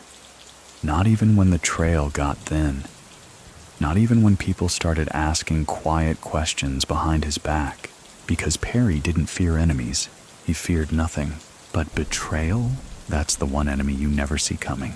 And it was about to hit him from the closest direction possible. From the man who once called him brother. If there was one thing Wayne Perry had mastered, it was reading people, studying their habits, decoding their silences, measuring their loyalty not by what they said, but by what they withheld. It had kept him alive through decades of betrayal, countless bodies, and an empire of fear. But Alpo Martinez? He was the exception, because Alpo knew Wayne's code. He knew what Perry would tolerate, what he wouldn't, and he knew, deep down, that the only way to avoid Perry's wrath was to stay one step ahead, not in muscle, not in firepower, but in paperwork. While Perry was still solving problems the old way, Alpo was solving his in federal courtrooms. He'd flipped, quietly, formally, efficiently, just like the man he betrayed. And the tragedy of it? Perry didn't know. Not yet. Not officially. But the signs were all there. Alpo stopped taking his calls, stopped showing up in person, started using proxies. He'd always been flashy, but now he was evasive. And Perry wasn't dumb. He'd seen this pattern before. From enemies, from rivals, from men who knew they were on borrowed time. But not from friends, not from brothers, not from someone whose life he'd protected with his own hands. Still, Perry didn't panic. He observed, waited, planned. He began withdrawing, gradually, methodically. He distanced himself from the chaos, made fewer calls, showed up in fewer places, not out of fear, but to get perspective. and what he saw scared him more than bullets ever could. Alpo was no longer running a game. He was playing both sides. The feds had him. The streets still feared him. And he was using Perry's silence to cover the gap between those two worlds. That's when the whispers started. First in Harlem, then in DC, then everywhere in between. Alpo's working. He gave up names. He's not one of us anymore. Perry heard them all, didn't say a word. But something inside him shifted. There's a moment, small, nearly forgotten, when Perry sat down with one of his last trusted allies and simply asked, "Would you tell me if I was next?" The man said yes. Wayne didn't believe him. From that moment on, everyone was a suspect, because Perry had always been surgical with violence, but now he became surgical with trust. He'd start a sentence and stop halfway through. Watch how you responded. He'd drop a detail just to see if it came back to him from somewhere else. He was laying traps, not for enemies, but for confirmation. And confirmation came. One cold morning in early '92, a contact brought word. Quiet, backdoor, unverified but real enough. Alpo had given his name to the feds. Not maybe, not eventually. Already. And Perry? He didn't scream, didn't call anyone, didn't even react outwardly. He just closed the door, sat in silence, and stayed there for nearly 5 hours. No movement, no food, no sleep, just quiet. And when he emerged, he was different. Not angry, not afraid, just clear. Because Wayne Perry had always lived by one rule above all others. You don't betray those who would die for you. And Alpo had broken that rule in full view. Still, Perry didn't run. He didn't hide. He simply prepared, cleaned his weapons, burned old notes, wiped down his tools, and waited, because he knew what came next. Not the bullet, not the ambush, but the knock, the cold federal knock that signals the end of the old world and the beginning of a courtroom. And sure enough, within weeks it came. Early morning, quiet street, no sirens, just suits and steps and handcuffs. They didn't rough him up. They didn't drag him. They didn't need to. Wayne Perry walked himself out. No words, no resistance. And the irony?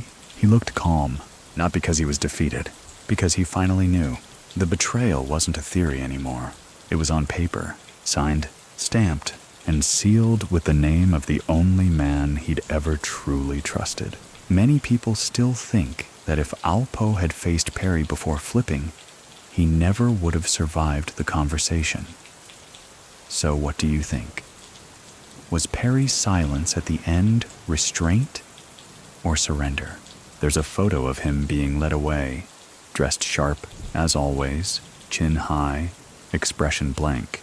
The caption read, "Suspected hitman in custody," but anyone who knew better understood. This wasn't about suspicion. This was confirmation. And the silence? That was just Wayne Perry saying his last goodbye. Prisons are built to break men.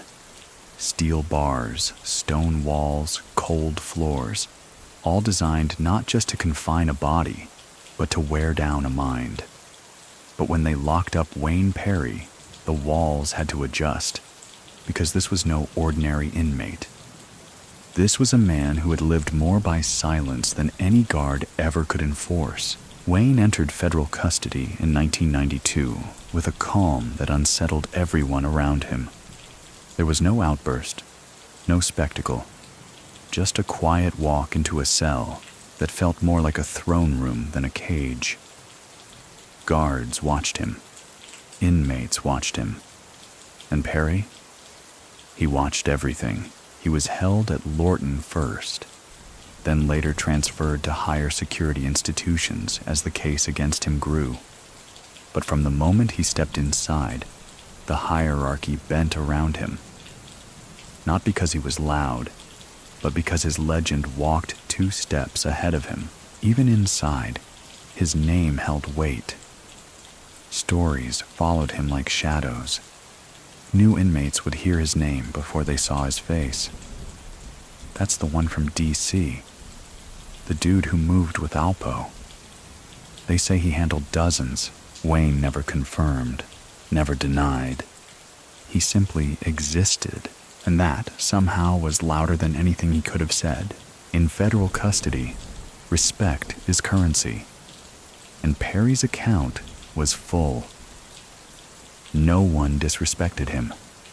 No one cut in his line. No one tested him. He didn't run the yard like a dictator. He didn't have to. He'd sit in the rec yard, staring at nothing, sometimes scribbling in a notebook, sometimes just watching. And when he walked, even guards gave him space. Not out of fear, out of understanding. This was a man who had stared down chaos and didn't blink. The trial came eventually, and with it came the media storm. They called him Alpo's Hitman. They painted him with headlines, the most feared man in DC, the ghost of the capital streets. They weren't wrong, but they missed the part that mattered. Perry wasn't just a weapon. He was a code wrapped in human skin. The prosecution had witnesses, documents, maps. But what they had, most of all, was Alpo. He took the stand. Wayne sat and watched, didn't look away, didn't shout, just watched. Alpo pointed, named names, described hits, gave timelines. The courtroom held its breath. Perry didn't move, not once, because he already knew. He'd known it from the moment Alpo stopped answering calls. From the moment the streets got quiet in all the wrong ways. This wasn't news. This was confirmation. He was hit with multiple counts: murder, conspiracy, racketeering. The charges stacked like bricks, one after another. A mountain built out of silence and betrayal. And when it came time to speak, Perry said only what was required. No long speeches, no declarations, just clarity. He was sentenced to life. No parole. No second chances. Just bars. But in Perry's mind, he'd already been living in a prison. The real sentence was watching the world change while he stayed the same.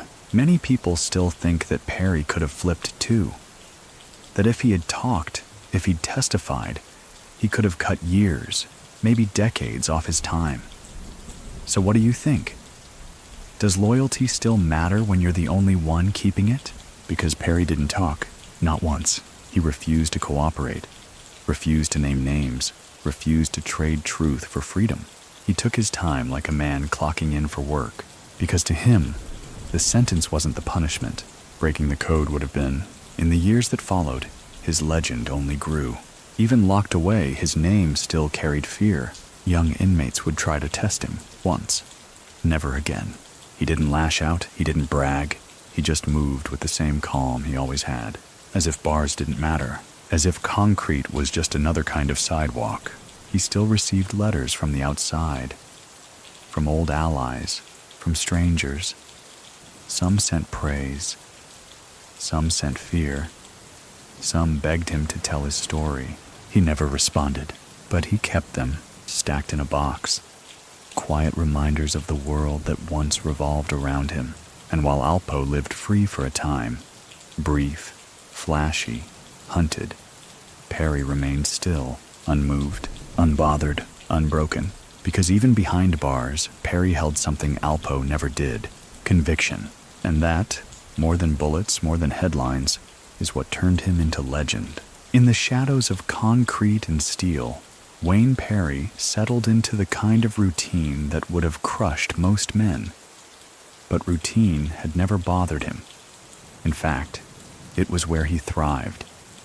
The chaos of the outside world had always demanded discipline. And now, within prison walls, that discipline became his armor. Wake early, wash, stretch, read, observe. He still moved with intent. Still listened more than he spoke. Still measured people not by what they said, but by the rhythm in their silences. And prison, in many ways, amplified that rhythm. Here, reputations meant survival, and Perry's reputation.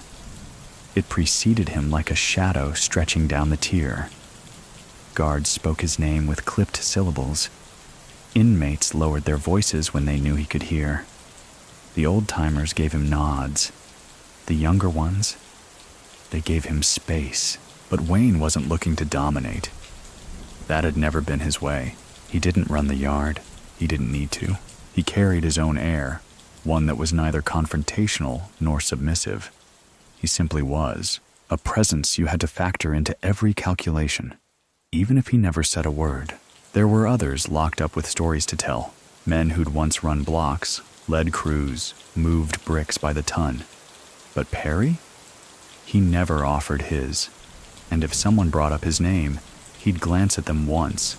No threat, no smile, just a single look that said, "You don't know enough to be speaking," and that was that. He kept journals, private ones, filled with thoughts, fragments, phrases, never full confessions, just observations about time, loyalty, the changing shape of violence, the things a man thinks about when he's no longer hunting or being hunted. In one notebook, found years later by a legal assistant during an appeal process, a single line appeared again and again. Loyalty is tested when the sentence begins, not when the job ends. Many believe it was his way of processing Alpo's betrayal. Others think it was a mantra he'd carried with him long before the courtroom. Either way, it was the truth that kept him intact, because Perry never cracked. Not when the verdict came down. Not when solitary confinement tested his mental edge. Not when younger inmates tried to bait him into fights, hoping to make a name. He gave them nothing. One prison counselor, speaking off the record, said, "He was like talking to a granite wall, except the wall was listening. He read voraciously, history, philosophy, even theology. Not out of repentance, but curiosity. He wanted to understand the systems beneath the systems, why empires rose, why people betrayed, why silence was feared more than violence. He once wrote in a margin, 'The king is not the loudest in the room. He's the one who knows when the room is no longer his.'" That was Perry, a king without a kingdom, but still crowned by those who remembered. He kept photos of no one, had no family visits, no calls home, by choice, not because no one wanted to reach him, because he refused to be reached. He'd seen too many men unravel in hopes of redemption. He wasn't chasing redemption. He was serving principle. And time, to Wayne Perry, was just another enemy he refused to fear. Many people still think that Perry's real sentence began long before prison, back when the streets stopped believing in the rules he lived by. So what do you think? Is a man still free if he never compromises, even behind bars? There's a story from this chapter, rare but verified. A younger inmate, 21, loud, eager to prove himself, walked up to Perry in the chow line and asked, "What makes you think you're so special?" Perry didn't turn, didn't flinch, just kept walking. Later that week, the same young man received an envelope under his cell door. Inside was a folded piece of paper. No threats, no insults, just a list of names. All men who'd once asked the same question, all now gone. It wasn't a warning, it was history. Perry didn't need to threaten, he only needed to remind. He wasn't just a man anymore. He was a ledger, a record of actions taken and debts settled. And in that quiet, airless world of steel and concrete, his silence still echoed louder than any shout ever could. Wayne Perry sits in his cell. But the story doesn't end there, not for him, and not for the streets. Even with concrete walls around him, even with his world shrunk to steel bars and security checks, the myth continued to grow. Because something strange happened after the verdict. Instead of fading away, Perry became even more present. His name began to circulate among younger generations, kids who had never seen him in person, who were barely born when he walked the streets. They heard the stories whispered through older cousins, old heads in barber chairs, worn-out VHS tapes passed around like gospel, stories that blurred the lines between fact and fear, stories that made him sound more like a force of nature than a man. He never missed. He handled 40+ and never got touched. Even the feds talk soft when they mention him, and to some degree, those stories weren't just myth-making. They were survival manuals. Because in a city like DC, where codes had been replaced by clicks, where loyalty had thinned to the point of parody, Perry represented something the streets were starving for. Certainty. He never snitched, never ran, never begged. He just endured. Even his enemies couldn't discredit him. Men he'd hurt, men whose names still carried weight, admitted that Perry never took cheap shots, never hit bystanders, never went after family. If he came for you, it was for a reason. That kind of measured violence became a blueprint in certain circles. Not out of admiration, but calculation. If you gon' be in it, an older hustler once said, be in it like Perry, not sloppy, not loud, solid. But there was more, because inside, Perry wasn't just sitting. He was writing, not memoirs, not confessions, but codes, principles, aphorisms scribbled on legal pads and torn out book pages. Things like, fear lasts seconds, respect lasts lifetimes, a lie can keep you alive, but only truth keeps you remembered. These weren't motivational posters. They were pieces of a man trying to define what never changed, even as everything else around him collapsed. He communicated with very few people, but every once in a while, a letter would slip through. Short, focused, precise. Always with one message woven beneath the ink. Don't break the code. Many of those who received his letters didn't respond, not because they feared him, but because they respected what he represented. Because Perry, for all his brutality, was one of the last men who lived by something deeper than gain. And that idea, it lingered. Law enforcement couldn't ignore it either. Even years after his conviction, his name was still flagged on calls, on visits, on incoming mail. Not because they feared a jailbreak, but because his influence was still active. Young inmates sought him out. They wanted advice, direction, structure. He gave it, sparingly. Not everyone earned a conversation, but those who did walked away quieter, straighter, more alert. Not inspired, corrected. There's one confirmed incident. A fight was brewing in the yard. Two rival groups ready to explode. The staff was already calling in backup. But before anything started, Perry stood, didn't speak, just stood. The yard went still. Within 5 minutes, both groups backed down. No threats, no shouting. Just the weight of a man who still, even behind bars, could tilt a room with a glance. Many people still think that Perry became more powerful after his arrest than he ever was on the street. So what do you think? Is a man truly caged if his mind still commands movement? But power wasn't what he held on to. What mattered to him, what always had, was legacy, not in a proud performative way, but in the quiet understanding that actions echo. And his actions, they rang across decades. In one of his last public letters, smuggled out through a journalist and later published in a prison reform magazine, Perry ended with this line: if you gon' remember me, don't remember what I did. Remember why I did it. Everything else is dust.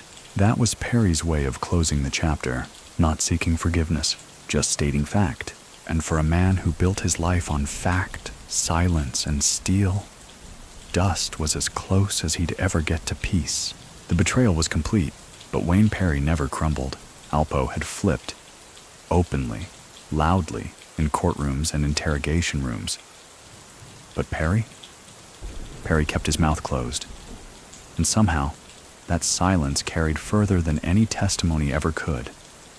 It became a symbol, a warning, a whisper passed down to new generations of men who thought loyalty was just a slogan on a hoodie.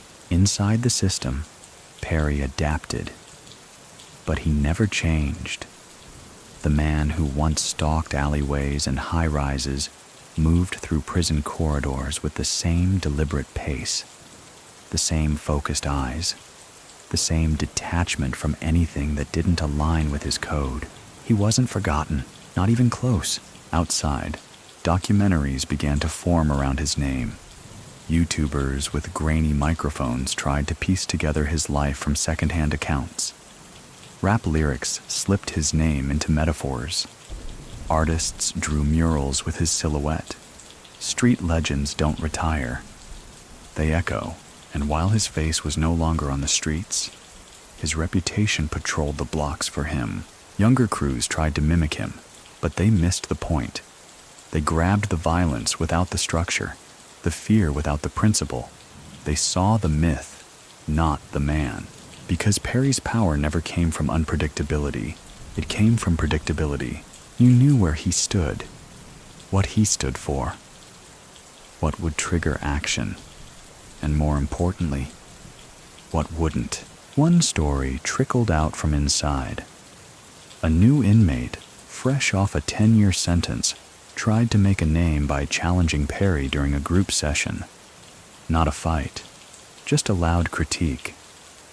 "You think just 'cause you old, people owe you something?" Perry didn't reply. He didn't even look up. But over the next 3 weeks, that same inmate began changing. Quieter, more reserved, more measured. Someone asked him what happened. All he said was, "I read about him. Now I listen." That was Perry's impact. He didn't teach lessons. He became the lesson.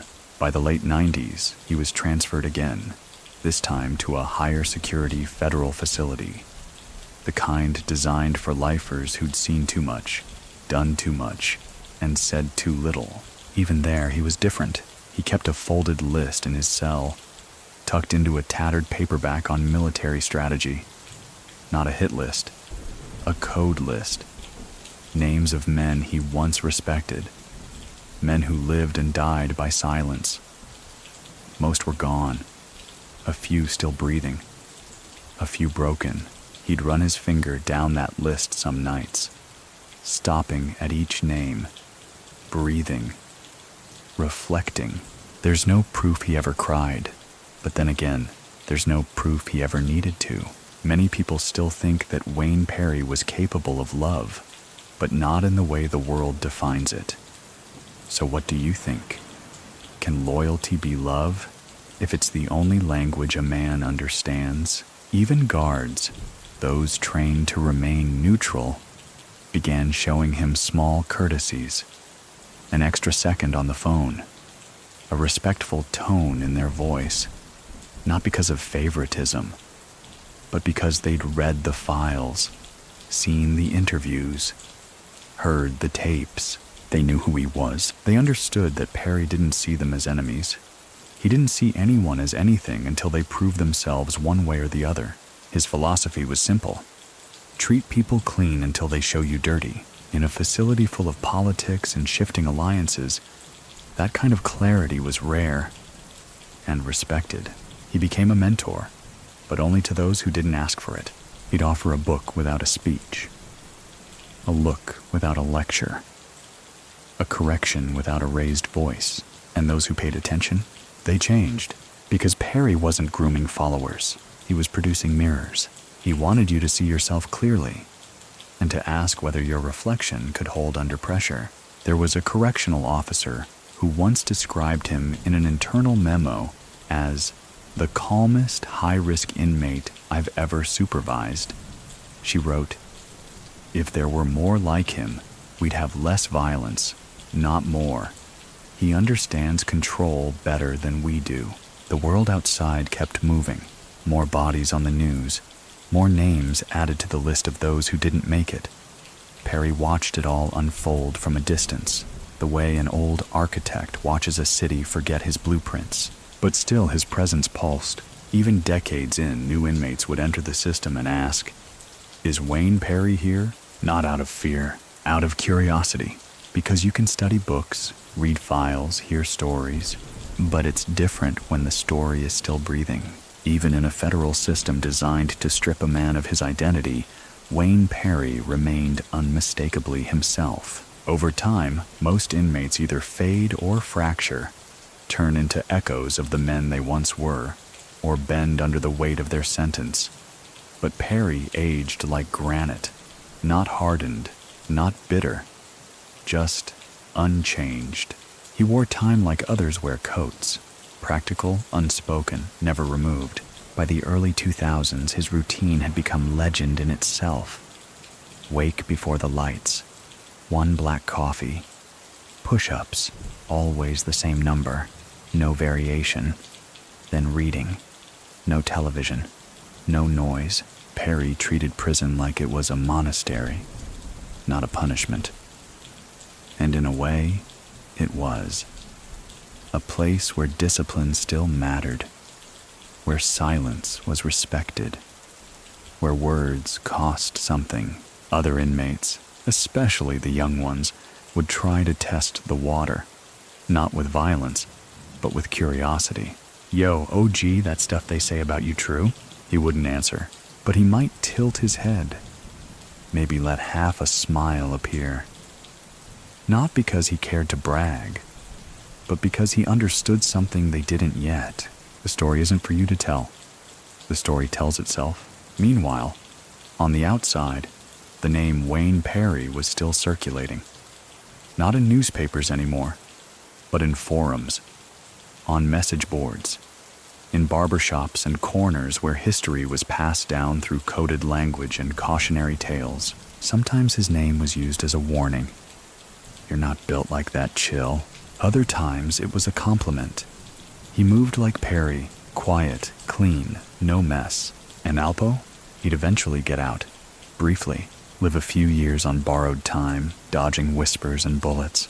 But in 2021, he'd be shot dead in Harlem. Some called it karma, others called it clockwork. But Perry? He said nothing, didn't comment, didn't gloat, didn't even blink. Because for him, the betrayal had been dealt with long ago. Death wasn't justice. Time was. Perry remained behind bars. And yet, he'd already won something Alpo never could. Honor among wolves. And in federal prison, that meant everything. He wasn't a celebrity. He didn't seek followers. He simply lived as proof that the old code had once existed, and that someone had lived by it to the very end. Even the prison staff, rotating in and out like seasons, felt the shift when he was in the building. He never yelled, never demanded, but he'd get what he needed.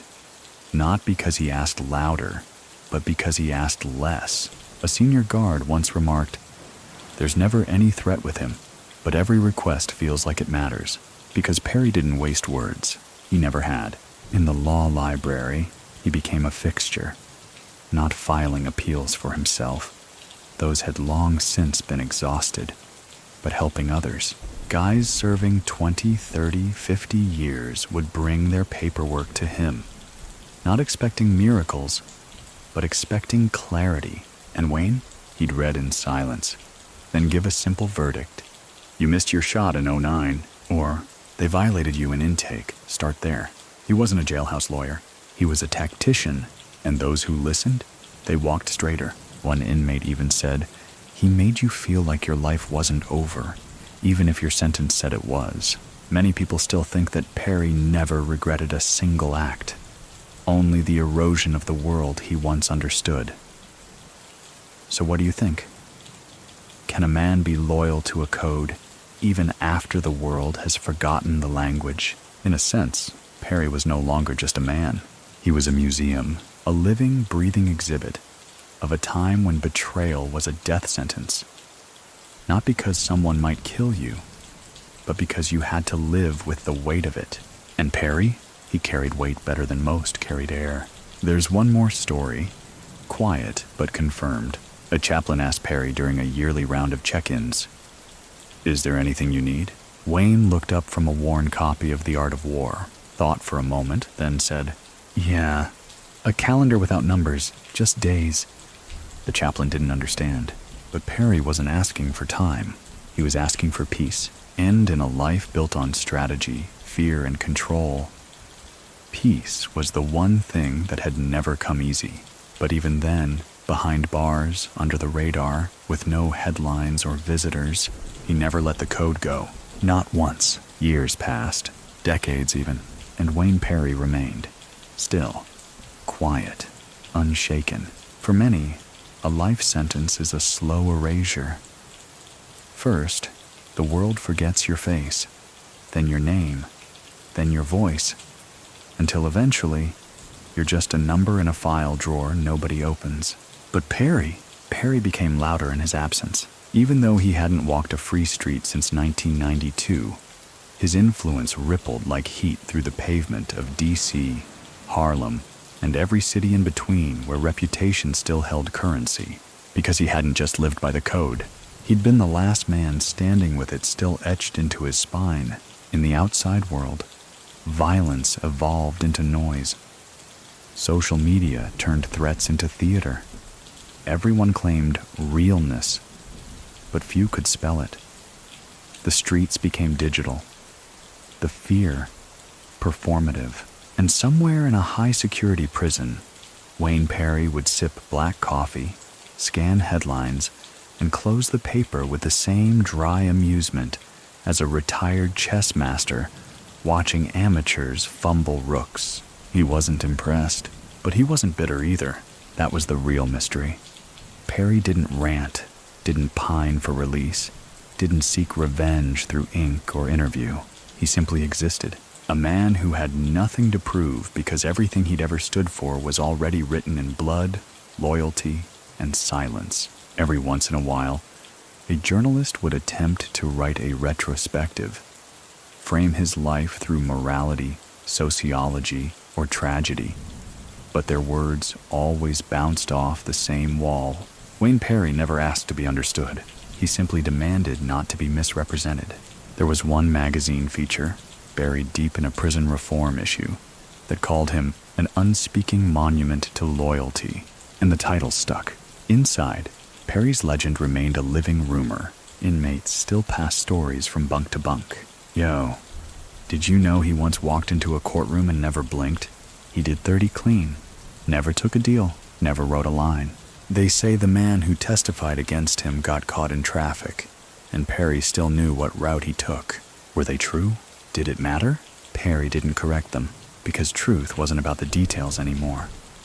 It was about the legacy. He once said to a younger inmate, quietly, with no audience, "Make sure your enemies speak louder about your silence than your friends do about your words." And that was it. He wasn't building an army. He wasn't writing a memoir. He was letting the silence speak.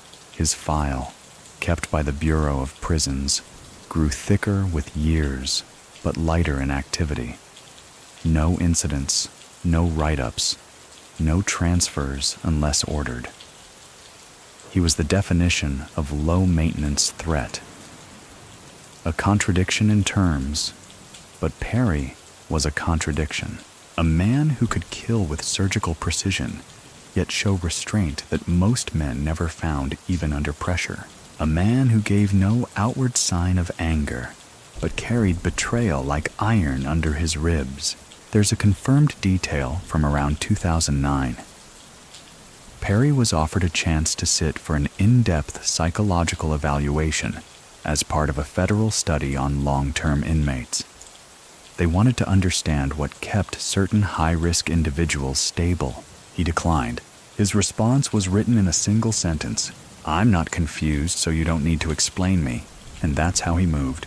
He knew who he was, knew what he did, knew what he didn't do. He didn't seek forgiveness. He didn't perform repentance. Because for Wayne Perry, the act of living by your word, start to finish, was absolution enough.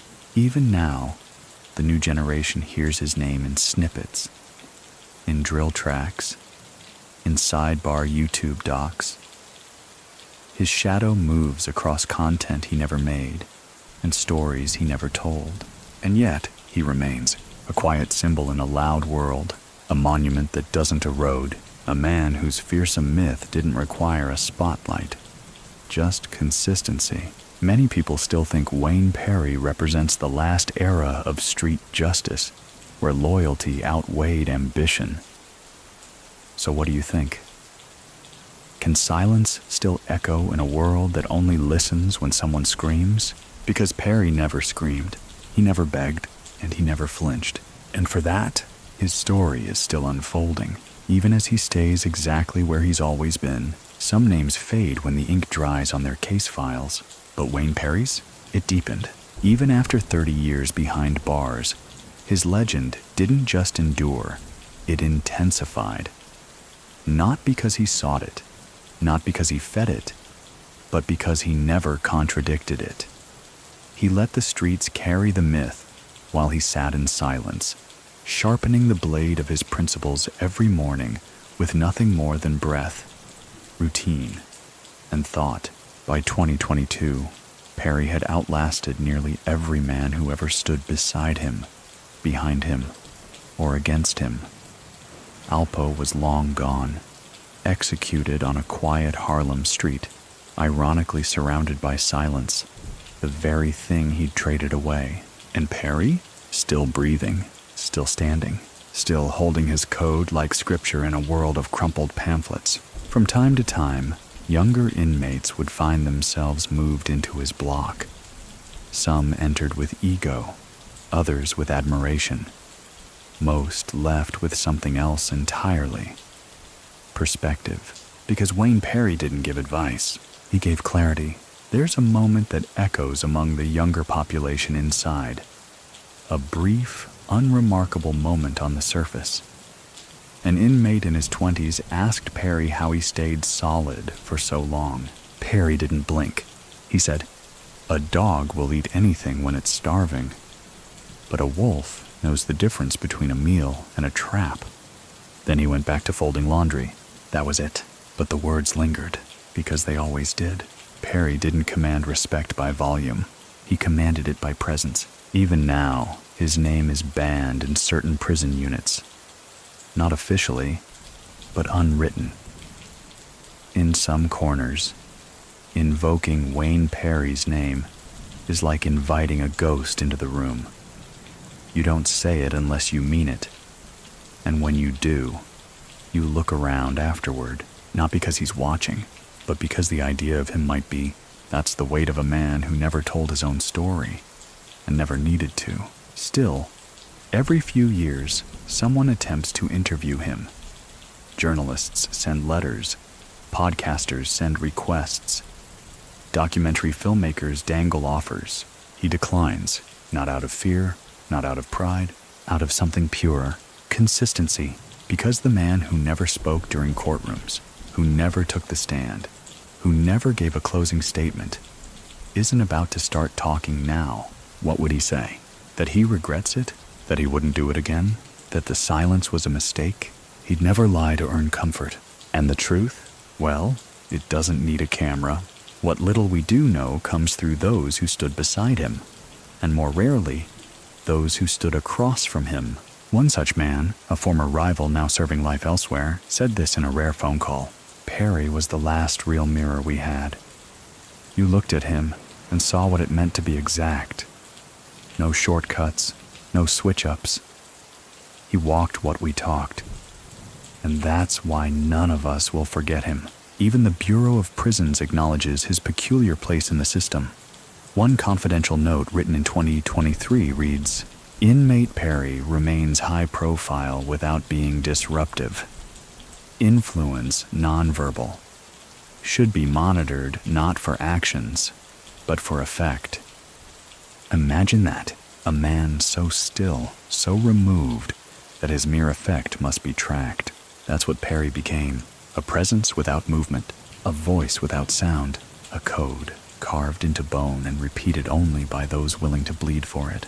Many people still think he'll die without ever speaking on his past. No memoir, no final interview, just dust and silence. So what do you think?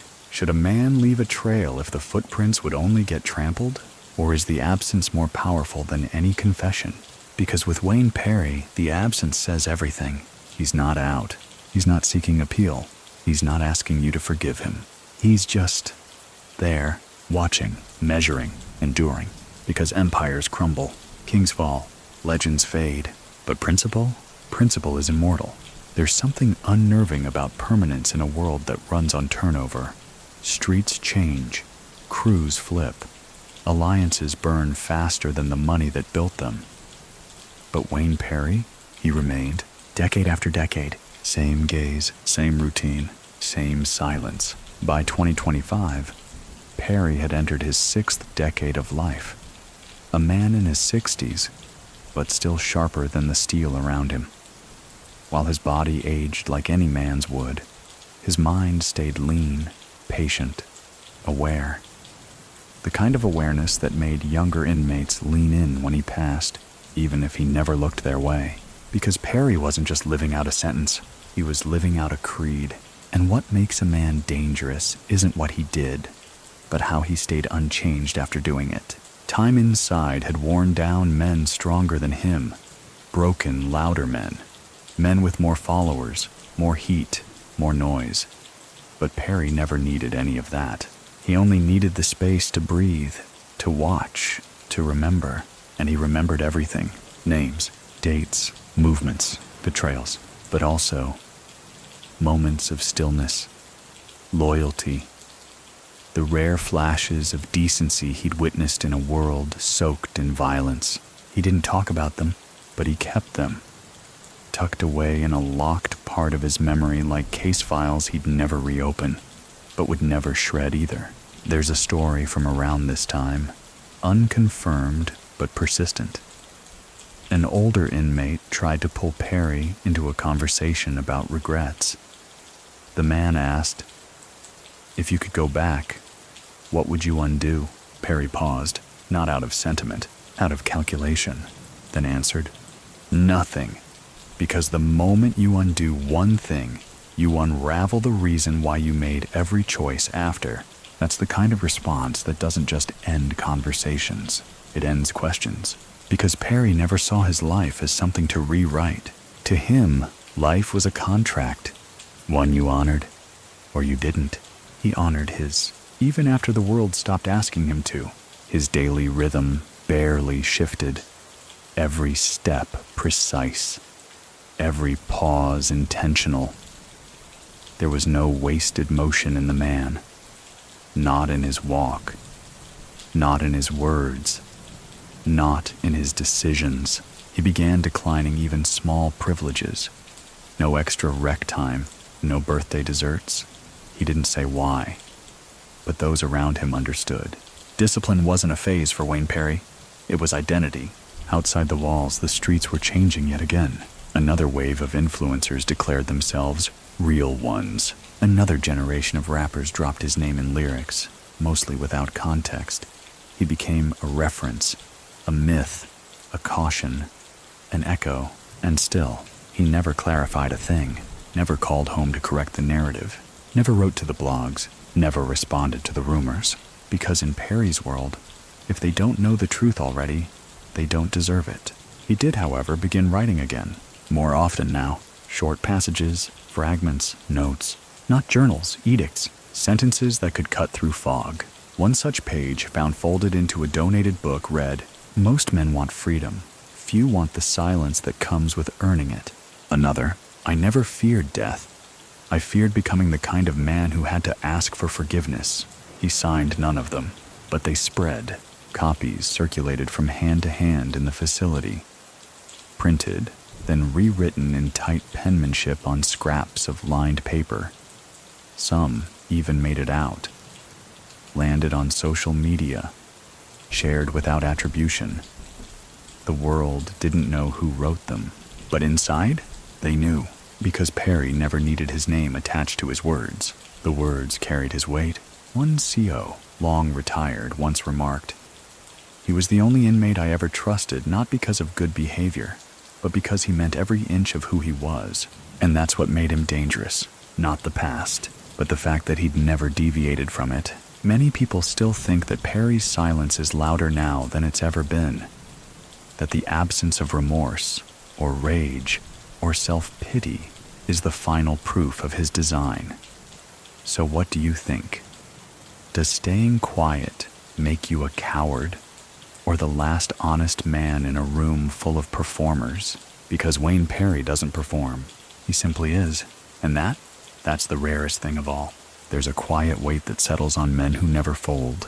Not bravado, not defiance, just the stillness of someone who's walked through every kind of storm and came out shaped, not shattered by the pressure.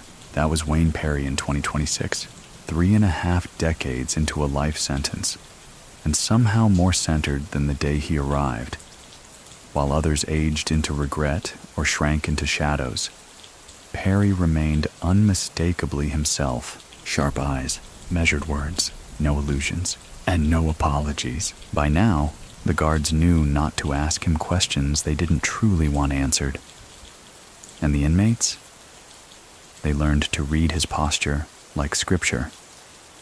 If Perry was standing near the wall with his hands folded, that meant peace. If he was pacing slow, head low, you gave him room, not out of fear, out of respect for stillness, because Perry's stillness didn't mean emptiness. It meant calculation, the same kind that had kept him alive on the outside, and now, in the inside, made him something more than inmate, something closer to a compass. He never claimed wisdom, but he carried it. There's a moment that gets passed around from this period. A younger inmate, fresh off a 25-year sentence, came into Perry's unit, loud, brash, showing out. Within 2 days he was quiet, not because of violence, not because of threats, but because Perry pulled him aside, looked him dead in the eye, and said, "If you already know how much time you've got, then stop wasting it pretending you still got options." The kid sat in silence for a full hour afterward, because that's what Perry did. He didn't break people, he made them recalculate. Meanwhile, on the outside, his name continued its drift between myth and memory. He was now being referenced in academic texts. Sociology classes dissected his life as a case study in loyalty versus survival. Podcasts picked him apart, debating whether he was a criminal genius or a sociopath. YouTubers speculated about his body count like kids trading baseball cards. Perry responded to none of it. He didn't need to, because none of them had walked with him through the fire. None of them had been in the rooms where decisions were made in silence, where a glance decided life or death, where your word meant more than any plea deal. He once wrote, "Only men who've had their freedom handed back to them in a closed casket understand what it means to speak less." And that was his truth. He didn't hold court. He held clarity. Even inmates who'd been in for decades said they felt something change in the room when he entered, as if the temperature dropped a degree, as if the space expected more of you. He didn't enforce respect. He evoked it. Even the guards, especially the new ones, were warned. He won't fight you. He won't threaten you. But if you disrespect him, you'll feel it in ways that don't show up on cameras. That wasn't Perry being feared. That was Perry being understood. One particularly insightful unit manager made a note in an internal review. Perry's behavior remains exemplary. He's a stabilizing presence. He absorbs chaos without participating in it. That wasn't just good behavior. That was design. Because Perry didn't react. He calibrated. He understood the ripple effect of every word, every glance, every pause. He understood the weight of consequence. Always had. That's what made him more dangerous than the loudest, strongest, or most feared men on the compound. He didn't act because of emotion. He acted because the math made sense. Many people still think Perry is frozen in time, that he hasn't evolved. But so what do you think? Is it stagnation if you're already standing where the truth lives? Because for Perry, the world changed. The rules changed. The players changed. But the code never moved, and neither did he. By 2027, the world had all but forgotten most of the names that once made headlines in the crack era. Streets that used to echo with tension, now filled with ride-share traffic and vape smoke. Corners that once demanded eye contact, now glowed with smartphone light. But inside the wire, in that insulated world of metal and memory, Wayne Perry's name still held the same temperature. He was no longer an inmate. Not really. Not in the way the others were. Perry had become an institution within the institution. Someone whose presence outlasted the staff, the wardens, even the policies that once tried to contain him. There were rumors that the Bureau of Prisons considered him a stabilizing factor across facilities. Not because he enforced order, but because his existence discouraged chaos. When a man has nothing to prove and still demands your respect, that's not power, that's legacy. He wasn't recruiting. He wasn't running anything. He didn't need to. Younger inmates started making decisions based on how he might view them. whether or not they ever spoke to him. Would Perry call this sloppy? Would Perry say this crew's got no discipline? Would Perry waste time on this move? The irony? He'd say nothing, but the silence left room for introspection. He became the mirror no one wanted to stand in front of, but everyone needed. His presence had reached such a level that one staff member later described him as part of the institution's nervous system. Not because he was involved in movement or violence, but because when Perry stood still, the whole unit stood straighter. He never asked to lead.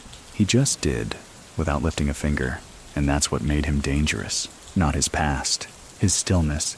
There's a tale that floated around this period. A fight broke out between two inmates. Sloppy, loud, unnecessary. The kind of spectacle that attracts lockdowns and attention. Perry didn't step in. He didn't even look. But later that night, both inmates received word through 3 layers of whispers. Wayne said that was embarrassing. That was it. No punishment, no lecture, just that. By the next week, both inmates had requested transfers to new jobs. One started reading. The other stopped speaking for a month because being watched by Perry, judged by Perry, carried more weight than a solitary cell. And then there were the letters, not written by him, written to him. Letters from all over the country. From men in lower security joints who had heard of him but never met him. From kids in juvenile detention who stumbled across his name in a music video and started reading more. From university students writing theses on loyalty and consequence. He read some, ignored most, but never once replied, because Perry wasn't seeking connection. He was holding the line. Many people still think Perry is wasting his voice, that he could reshape the culture if he just spoke. So what do you think? Is silence selfish if the words could set others free? Or is silence the last form of integrity in a world begging for spectacle? One passage, never confirmed to be his but passed around like scripture, read, "I said what I had to say with my life. If you need more than that, then you're not ready to hear me." He never claimed to be right, but he never pretended to be anything else. One officer, close to retirement, told a rookie, "You'll see Perry. You won't talk to him much, but when you do, listen, and then don't talk about it. Just change." That's the kind of man he was, not a motivator, a calibrator, because Perry didn't move with the times. The times moved around him, and while the outside world blurred with trends and algorithms, Wayne Perry sat in a concrete box, silent, solid, and watching, still undefeated, still unchanged, still him. The years inside can be measured in many ways. Tick marks on a wall, the fading of a voice you used to hear every week, the way certain seasons seem shorter when they no longer bring change. Wayne Perry measured them differently. He measured them in clarity. By 2028, the noise of the prison no longer touched him. He knew every sound by its weight. The scrape of a tray that meant trouble brewing in the chow hall. The sharper echo of boots in the corridor that meant a shift lieutenant was making rounds. Every vibration, every whisper, every rhythm of the place was filed away, understood, and instantly dismissed unless it mattered. That's what made Perry untouchable in here. Not because no one could get to him, because no one could reach him. He had stopped participating in the game, and yet the game still bent to him. You could see it in the way people moved around him. Not around his body, but around his name. Inmates would reroute conversations if his name came up, lowering their voices without even realizing it. Guards who'd been in for a decade still called him Mr. Perry, not Perry or Wayne. It wasn't fear. It wasn't even loyalty. It was the understanding that you don't cheapen certain things with familiarity. One afternoon, a counselor brought a group of new arrivals through the unit for orientation. She stopped in front of Perry's cell without meaning to, explaining to the group that, in this block, respect goes a long way. She didn't say his name. She didn't have to. Later that week, one of those new arrivals approached Perry in the yard. The man was in his 20s, full of restless energy, but he slowed as he got close. He asked, "How do you survive here?" Perry looked at him for a long time, then said, "You stop trying to survive. You just be. Then the place has nothing left to take from you." The young man didn't fully understand. Not then. But a year later, he was still alive, still unscathed, and still nodding respectfully whenever Perry passed. From the outside, Perry's story continued to morph. Documentaries layered his name with grainy images of 1990s DC streets, soundtracked by slow bass lines and archival news clips. Podcasts debated whether his discipline was a mask for regret. Authors used him as a reference point for characters that blurred morality and survival. Perry never saw these things. He never asked to, because the version of him they talked about no longer existed, and yet was exactly the same. It's a paradox most people don't understand. He wasn't frozen in time.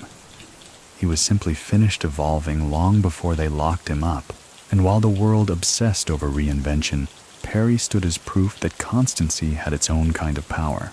Many people still think Perry's silence is a strategy, that he's planning something for the day he walks free. But so, what do you think?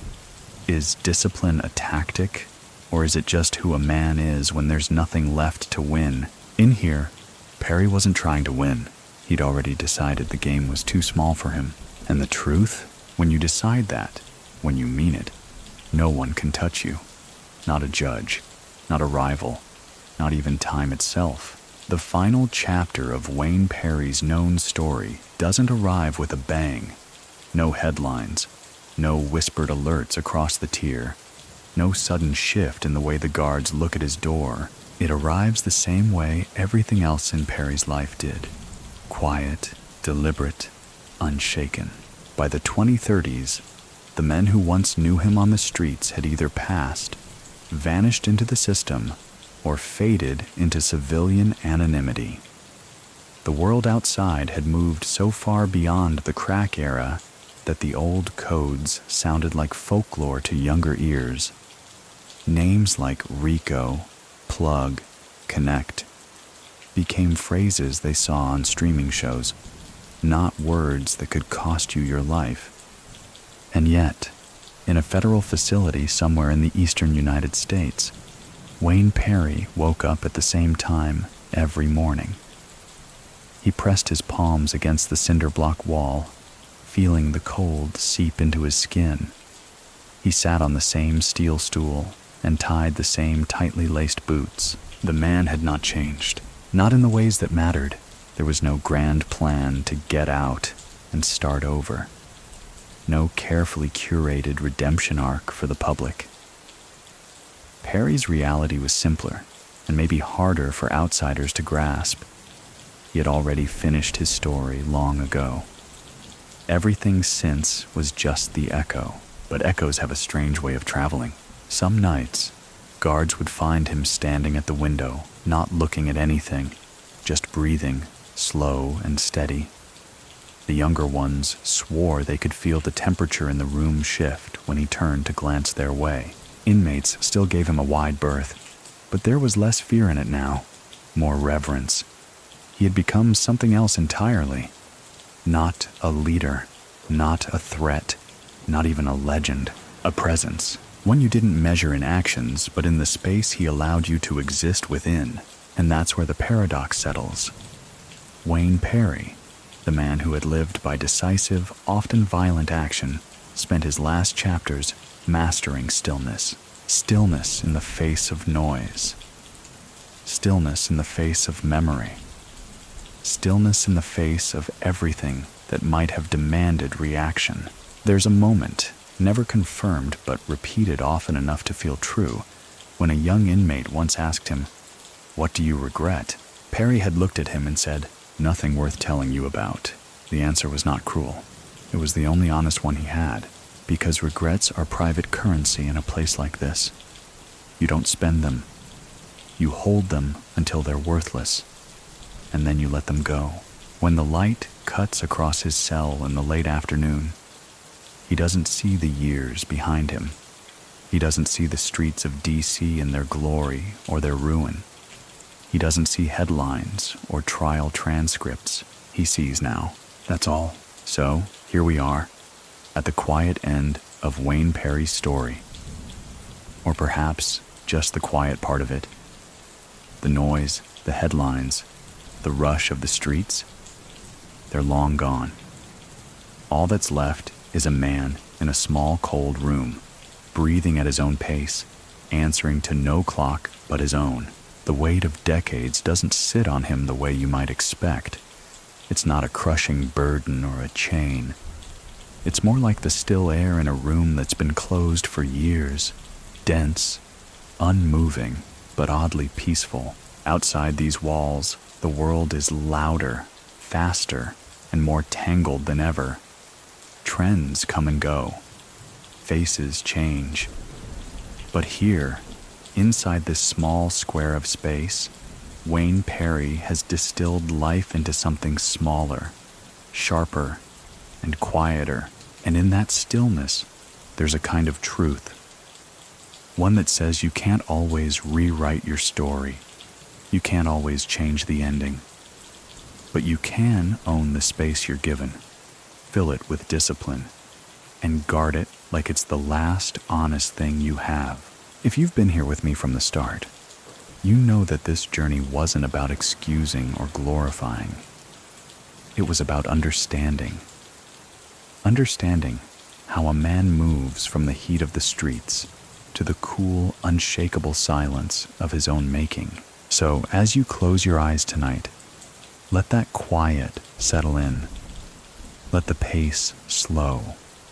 Let your breathing match his, steady, measured, without hurry, and maybe, just for a moment, you'll feel what he feels. Not freedom, not captivity, just stillness.